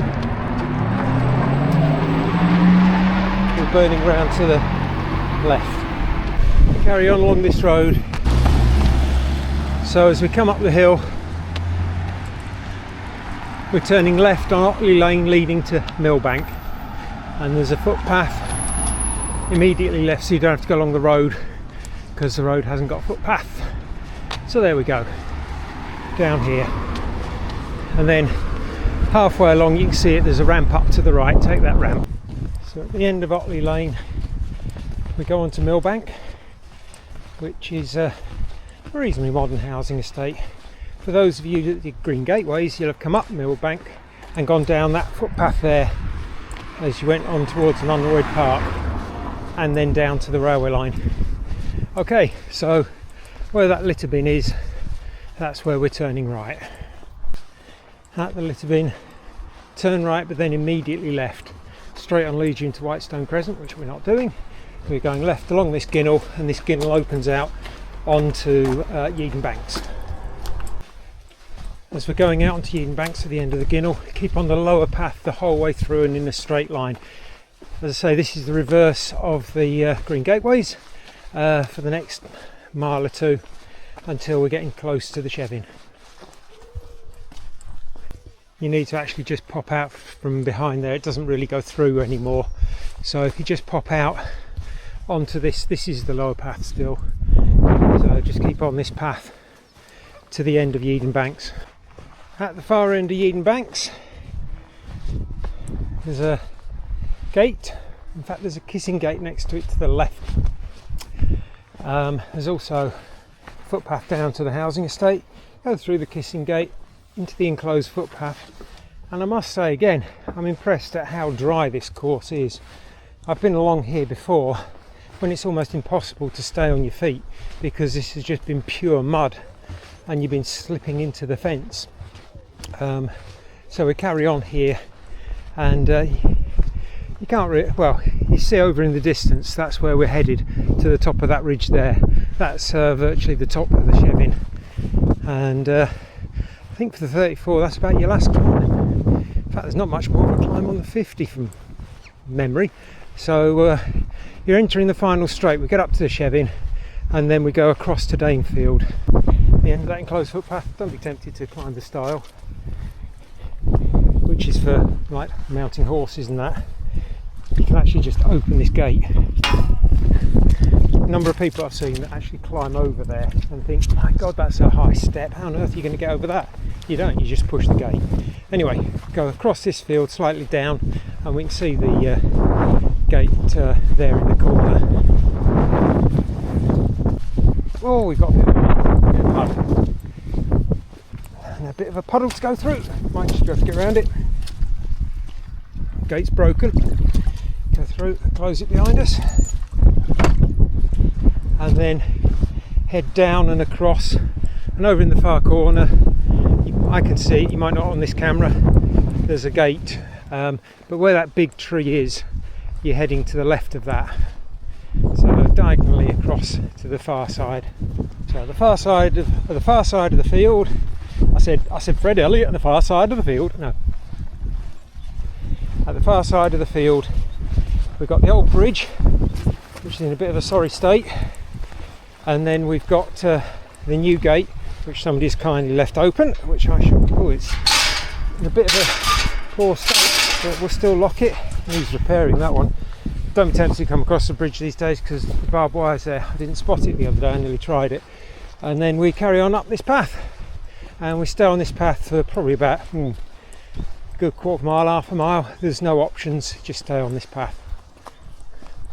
The original welcome way though used to go across and into that field, and it was right muddy, and you used to go on the left hand side of these trees all the way up, and there are horses in there, and it was a right slippery do.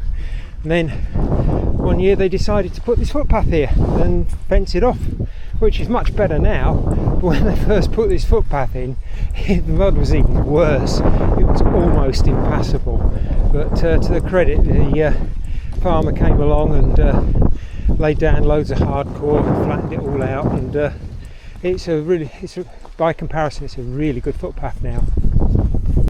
As we're coming towards the end of that track, where it becomes a road, there's a track off to the left, which is where the Green Gateways came from, and it came where we've just been. Went where we've just been, but we carry on up the public bridleway up to a road which we then cross. So the top of that lane we're going straight across, or slightly right and straight across onto Mal Lane or Mall Lane, wherever you're from.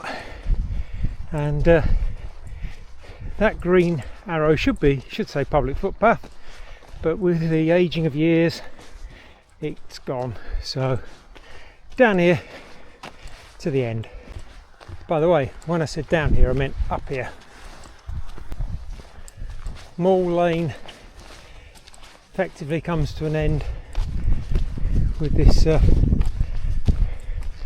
West Stone on the left, but carries on as a footpath and goes out to the Chevin.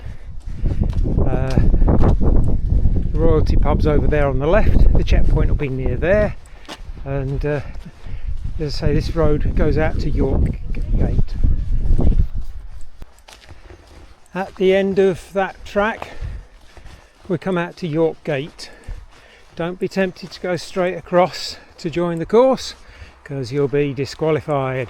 You turn left, go up towards the Royalty and the checkpoint, and then we go right through the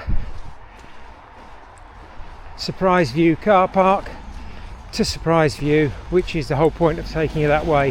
Hopefully you get here in good light on a good day with a good view, and you can see Otley below you. So turn left onto York Gate.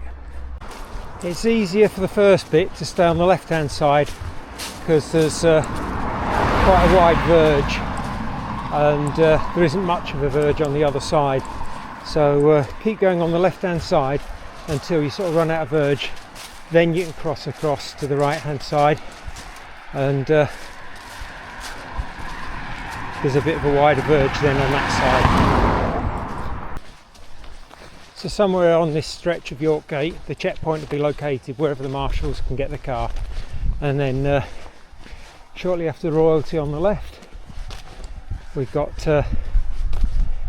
the Surprise View car park on the right. Here we go, surprise view car park and public footpath. Turn to the right, just in case you've got a support crew in the park here. Parking charges now occur. A very controversial decision by Leeds City Council to charge for fresh air, but there we go. They've decided they need more money for their coffers and they couldn't find it elsewhere, so if you do come up here to park you have to pay. And the stupid thing is the machine's vandalised, it keeps getting vandalised, so the only way to pay is by phone, and for some networks there's no phone signal here. That's not an excuse according to Leeds City Council. You can't leave your car here. If you can't pay to park, don't park here. Well thought out, that one.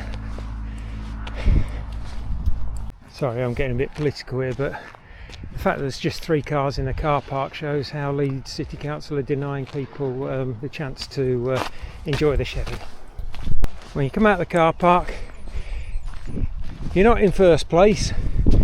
You might like to just pop straight ahead to surprise you. It's not quite the highest point of the Chevin, which is over there, but there's a nice info board here. You can look down on Otley below and over to Stainburn Forest, Armscliff Crag. A bit misty today, but you've got a panoramic view. If you go up a bit higher you get a better view. The airport's over that way as well. But as we came through the car park there, one of the cars is going, so that's down to 2. Sorry, I've got a bee in my bonnet over it. I think it should be free to access leisure facilities like this. So here's the Walkers are welcome. I'm a member of Walkers are Welcome, and this is our new info board. If you look on it, there's the Welcome Way, which we're doing. The 6 Dales Trail is another of our events, as is the Green Gateways. So there we go. All worth doing as well. And I must have a go at the Ebor Way. I've not done that one yet, but I've done all the others multiple times. They're fantastic walks. So there we go. Right, so we turn right out of the car park and we go across the ridge at the top of the Chevin, and we're dropping down Miller Lane to Danefield. Now, whilst we're briefly back on the Welcome Way, it actually heads off down there and down straight into Otley, but we're not going to do that because that would shortchange you for our course, so we're going to carry on. As you're starting to drop down a little bit, the footpath at this point where there's a field on the right just goes slightly to the left and doesn't actually go into the field.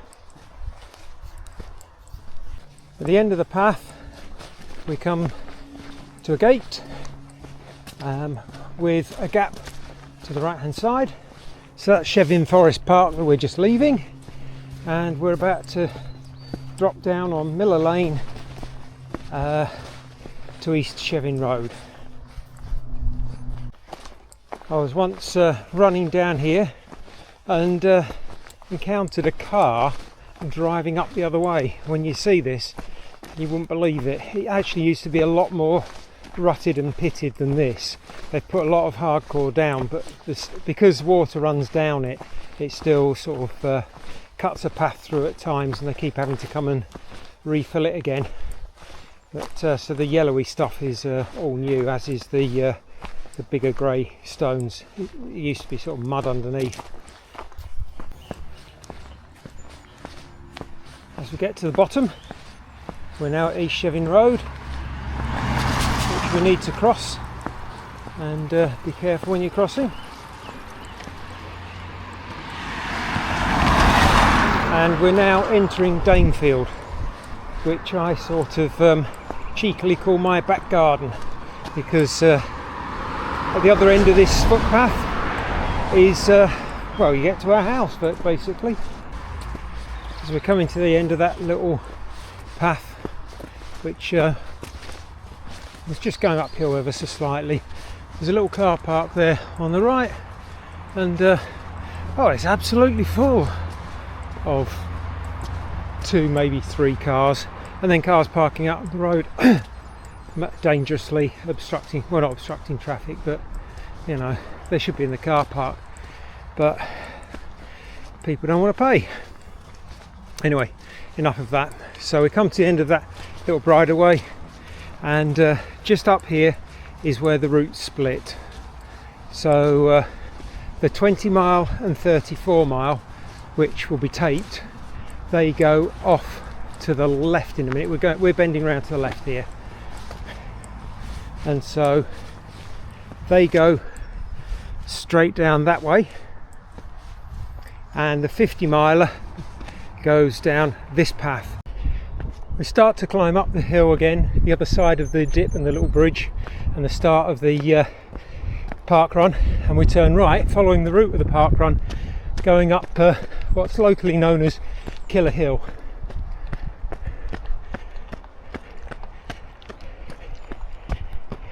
At the highest point of that path, if you look across to your left, if you're a trig bagger, there's the Danefield trig just in those trees.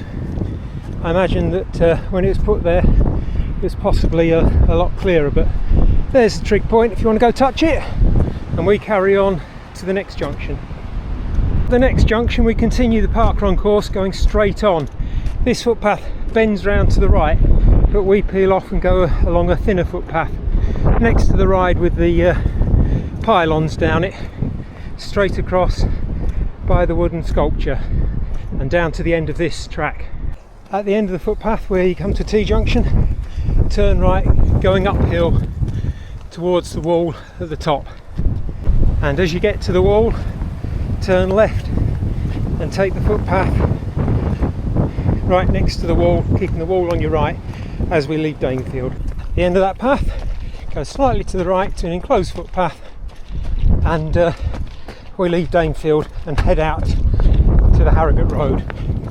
At the end of the footpath there's a gate, and then it becomes a drive out to the main road.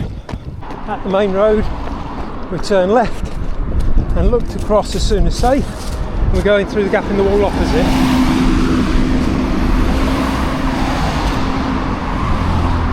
There we go. And through to another ginnel. At the end of the ginnel, go into an enclosed footpath into the countryside, just leaving a small area called Hilton Grange, and we're heading over to Bramhope now. At the end of the enclosed footpath, over a bit of fencing. I think there used to be a stile there once, but anyway, follow along on the left hand side of the field, through the gap and up to the end of the next field. At the end of that next field, through a kissing gate and over a stile into the next field, and we head diagonally right over the field. Oh, there's a gate there, it's to the left of the gate where there's a post sticking up.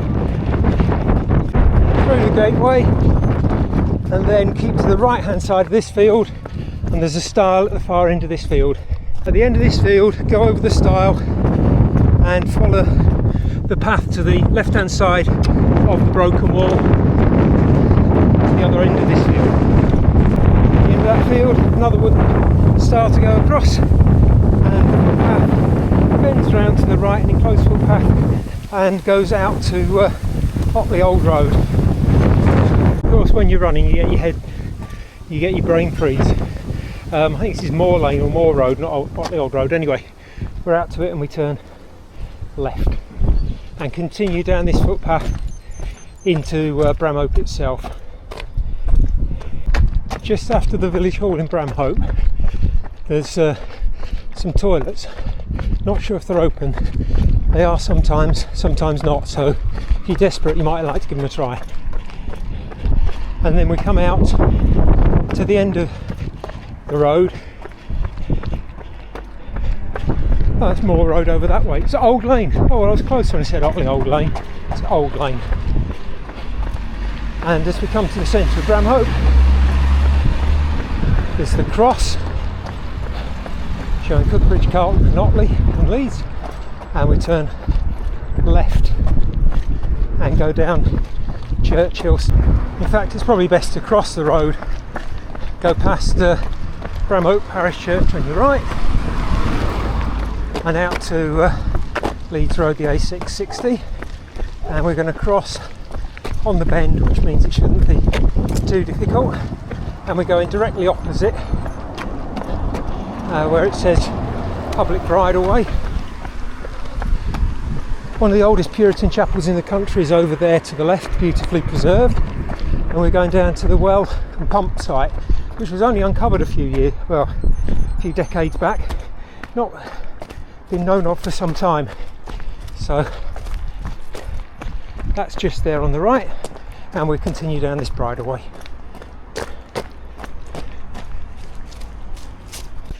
We come out of that ginnel, carry on in the same direction, going around the road for a short bit and looking for a ginnel on the left, just up ahead. I think it's after the second house on the left.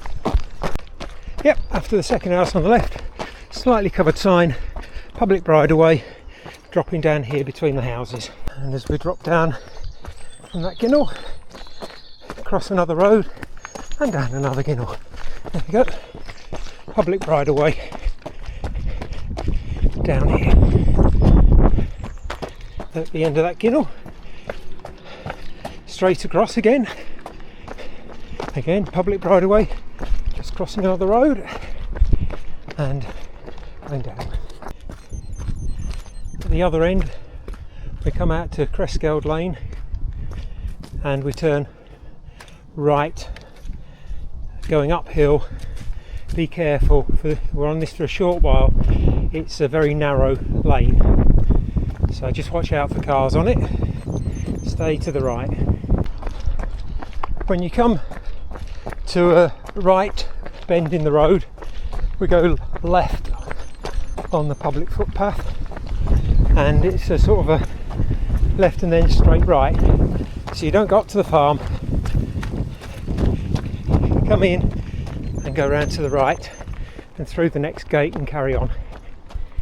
So that road, that track becomes path and goes slightly to the right to the end of the field. There's a big mound to the left which is a quarry, and we go through that gate and onto a footpath.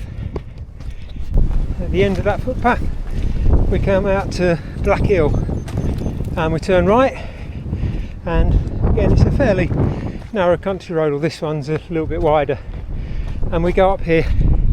You can just about see the footpath sign from here, so, and then we're turning left, but stay on the right hand side until we get there.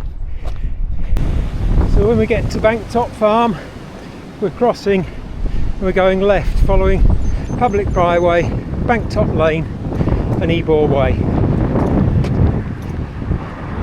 And if these gates are closed, the public footpath goes round that way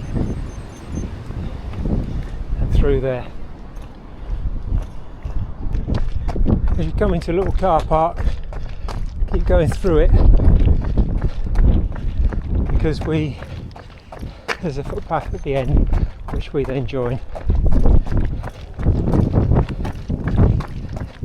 Where it says no through road is actually a footpath, so we go through that gate and carry on. And this little pond seems to be leaking out, so I'll go around it, and then we've got an enclosed footpath ahead which we then continue on. As we're dropping downhill along that path, little gate to the left, that path away from the bank top became a nice pleasant little grassy enclosed track with some fantastic views over to the left. As we're approaching a farm on the left, farm buildings on the right, go through the gate and look for the footpath sign on the left leading downhill. Yeah, just shortly afterwards on the little track that leads down to the farm, no actual sign as such, but there's a stile, and you go over the stile and head diagonally left. So if you look, there's a sort of a big tree in the field there just to the right of the telegraph pole, and you want to be to the right of that. We're dropping down to the far corner. Don't follow the little track that leads to that gate halfway along the field, right into the far corner, like I say, to the right of that tree there. And as you come along, you can actually see the top of a post, and that's showing where we're going into the next field. So across this stile, and you see the arrows pointing to the right, and we drop down across the field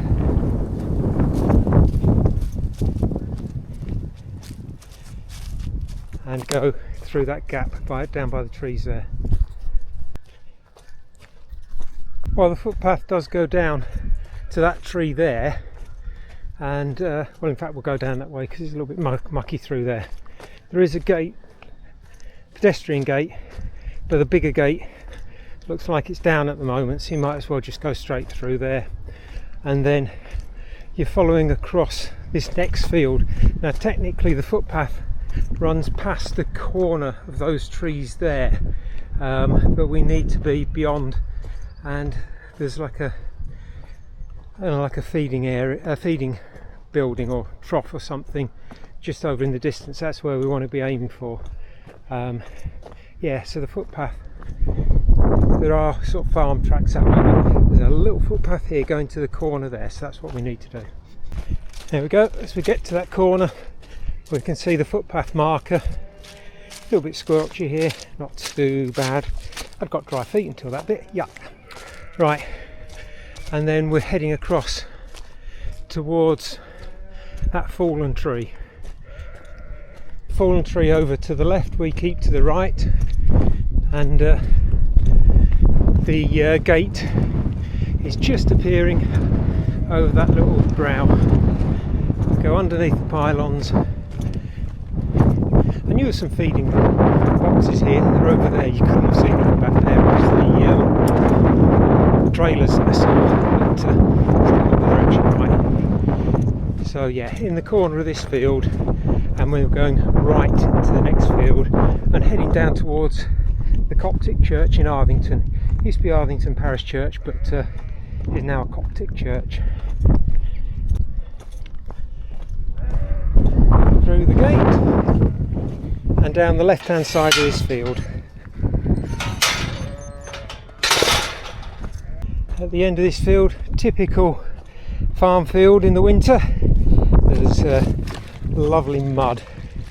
So across the mud and through that gate into an enclosed footpath with horses field on the, in fact both sides.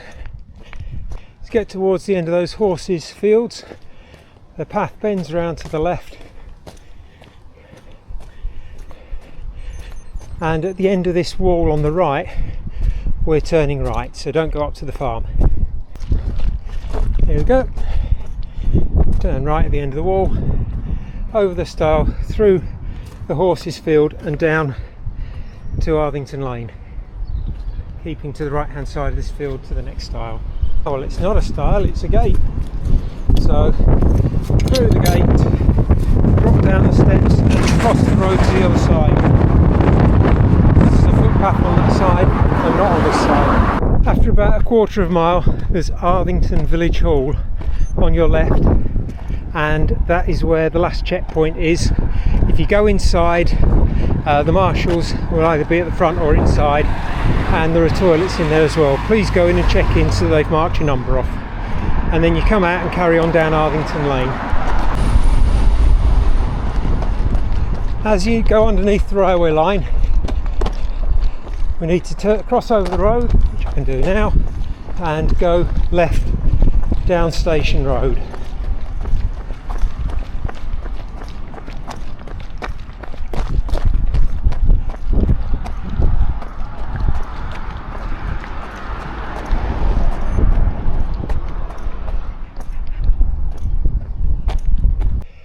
Just after you've gone underneath the railway, we turn right. That says private road, no public access. You can see the arrow there, and we're going down the footpath here to the right. Go underneath the old railway bridge, through the gate at the end, and then turn left and go uphill, keeping to the left side of the field.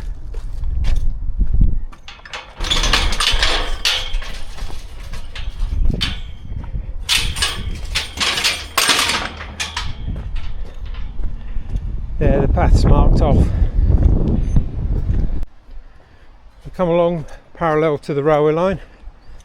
You can see Arthington Tunnel, or the Bramhope Tunnel, just starting there, and we go through this gate and continue up this field.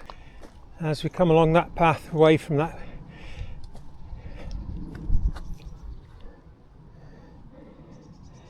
as we come up that path, it widens out a bit, and if you keep to the right, following the fence on your right rather than the fence on your left, as it winds round and goes to the right of that tree ahead and follows round in the dip, so you don't go up the steep sides. As you come to the top of the hill, don't go right into the field on the right, go into the far corner, and in the far corner there's a gate, and we go through that gate and down this enclosed footpath, a little kissing gate, and down the enclosed footpath. At the end of that enclosed footpath there's a wooden kissing gate to the left by a bit of water. Go through that and then carry on along the left hand side of this field. At the end of that field,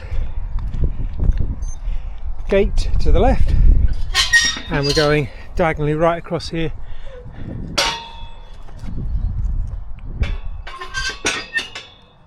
to the right hand side of those houses, and there's a gap in the wall there.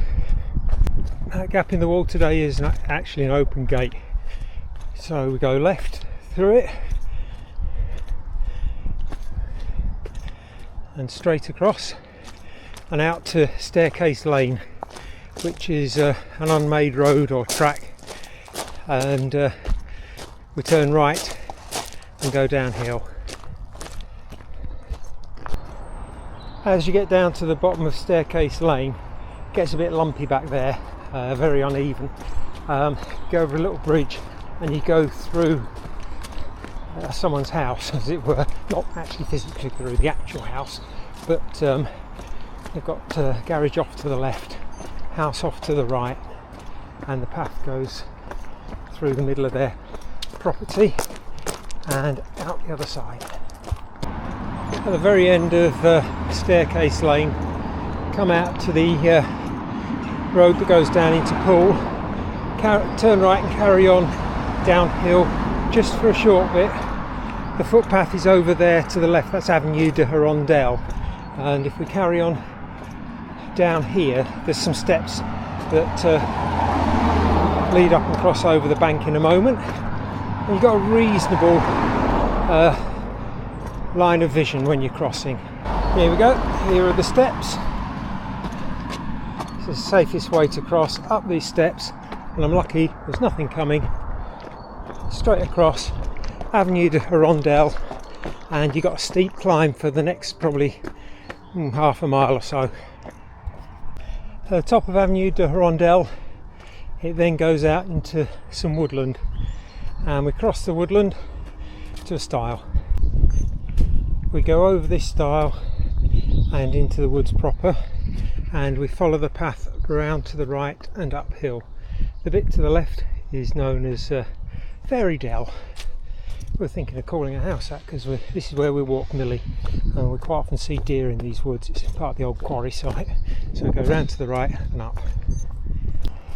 Follow the footpath as it goes round the back of some houses called Far Row, and then when you get out to the little parking area, it's kindly signed for you. Footpath to the left, private to the right. So we go round to the left and follow the footpath round.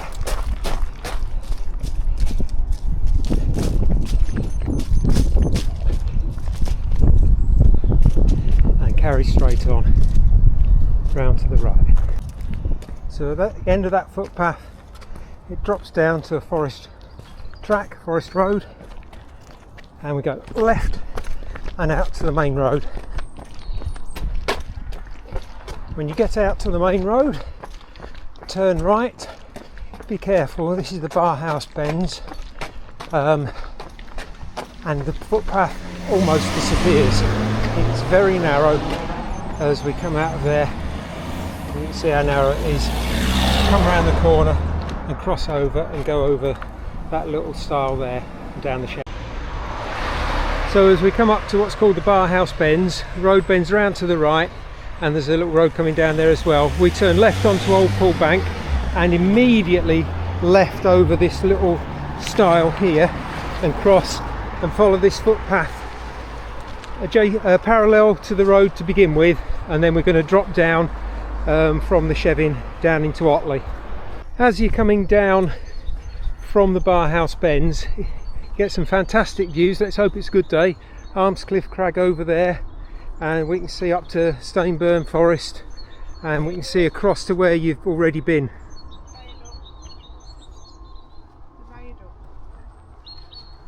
You can also see Arvington Viaduct there as well, as Bev has quite handily pointed out to me. I've got Bev and Millie accompanying me today. As we're coming down through a little gully, we come out to the next field, and we cross this fence here and go into this field and follow a footpath across this field. It quite often changes. It's not always the way it shows on the OS map, because sometimes, especially in the summer, it's very overgrown, but it looks like we might be able to follow it through this time of year. Yep, the good news is at this time of year we can follow the footpath. It's not too overgrown, and you can see that post up there which marks the correct way of the footpath, and so we will follow that. As you come down towards the wall, you can see there's a footpath sign, and if you come right to the edge, you can jump off if you want, but I wouldn't recommend it. You can zigzag down here. There is one zigzag here which I'm going to take. It's a bit muddy, but it will get us down. Bev's looking for another route, but I think this is probably the quickest and easiest one. It does mean we go across a little bit of mud as we join up with that footpath by the wall. There we go, successfully negotiated. And then carry on, we turn left at the wall and carry on out of this field. As we come to the end of that field, there's a big gate, but there's a stile to the left hand side, so the footpath goes to the left and over the stile. Come to another gate and another stile. So if we climb over that and go into the field beyond. Just beyond that gate, it wasn't a field, sorry, it's a farm that we're coming to. We sort of go through the middle of the farm and cross the wall beyond. As you're coming into the farmyard, buildings to the left and right, there is a cattle grid. If you don't like cattle grids or it's closed, the pedestrian gate is to the left hand side, and go through here, and where that vehicle is opposite, we're going across there and into the field beyond. In the little courtyard straight across, there's a gap in the wall, and that's where we're going. The footpath sign, the footpath sign is there. Public footpath to Otley, that's the one we're taking. So through this little field and across to the other side where there's another little stile. So we go across this little stile into the field and turn left and keep to this left hand side of the footpath to the end of the field. So at the end of that field we've got a stile crossing a private road and across another stile into the field opposite, and we go diagonally slightly left to the exit there, which is another gate across the other side. At the other side of that field there's a little rusty gate which just pulls straight out, and then you're going over a little stone stile into the next field and keep on the right hand side of this field, and you go through a gap in the next one to the end of that. In the second field you can see the footpath just bends around to the right to this gate here. Don't go through that one, that's private property, and here we have got footpath signs. So we cross over this stile, and you'd think you go around the edge, but actually if you look, you go diagonally across this field over towards, that's the old railway line there, the embankment, and you go towards that little railway tunnel but stay in this field. A change to the route for this year. we're going to go up onto the old railway line here. So if we go over the stile, which has been recently refurbed in the last year or two, and up to the old railway line, is going to be a bit easier to run along here than along the fields. And the actual footpath that we used to use goes down underneath the railway, and it's really grotty down there at the moment, and so we're going to go this way. So for those that have done this before, that there is a new style, and we could have gone along the fields, but I think it's better to run along the old railway line. That would then lead you down and underneath there, which is all collapsing, and there's a lot of brambles and it's really grotty. So we're going over that little stream and over the tunnel there, and we need to be dropping down, and as Bev is pointing out, that's where the footpath goes, where that post is, and we've got a glove as always. So Bev is kindly showing us the way, so we drop down here as we go in towards Otley. We're probably about a mile or so, if that, from the finish. Coming along that footpath, we're joined by another one that's come from underneath the railway, the old railway line, and when we get to this one we turn right and head along this enclosed footpath, which eventually will become a road. So as we're coming along that enclosed path, ignore the public footpath. Whilst it goes to Otley, it doesn't go to the part we want to go to, so we're not going across those fields, we're carrying straight on. After a while that footpath emerges at a road, and we turn left on the road. Along that road we come to just before a bend, just before we get into Otley. There's a public footpath which goes across this field, not over the field, but we go along by the fence to the left. So as we get to the end of that field, there's a barn on your right and a stile, and we go over the stile and along the footpath behind. At the end of that path we've got a little stile, and we're going straight across this next field. But, well, we go, when I say straight across, we take the lower left path by the side. At the end of the field there's a little, well, there used to be a stile here, it's now just a plank of wood going across. So if you're really small and you want a limbo, you can go underneath, or like me, you have to crank your knees over the top. And we're going from litter bin to litter bin, and we're going straight across this green section. That bit through there on the left is called the Irish Fields, and we're going through and exiting this little bit just through the gap in the trees there on the footpath, and it becomes an enclosed footpath as we go along that enclosed footpath to the end, and there's some houses on the left. As we get to the houses, we then take a right. If we were going to the rear entrance of the church, we could go straight on, but that's not going to work today because we have to use the front entrance, which we've not done before. So we're turning right and going down this road. Then when you come out to the main road, turn left and stay on this road. We can almost see the church from here, but you keep straight on this road and the church will be on your left. You've got to cross a couple of roads though. You'll recognise this from where you registered earlier, Otley Common, and the entrance is to the hall, and it's up here.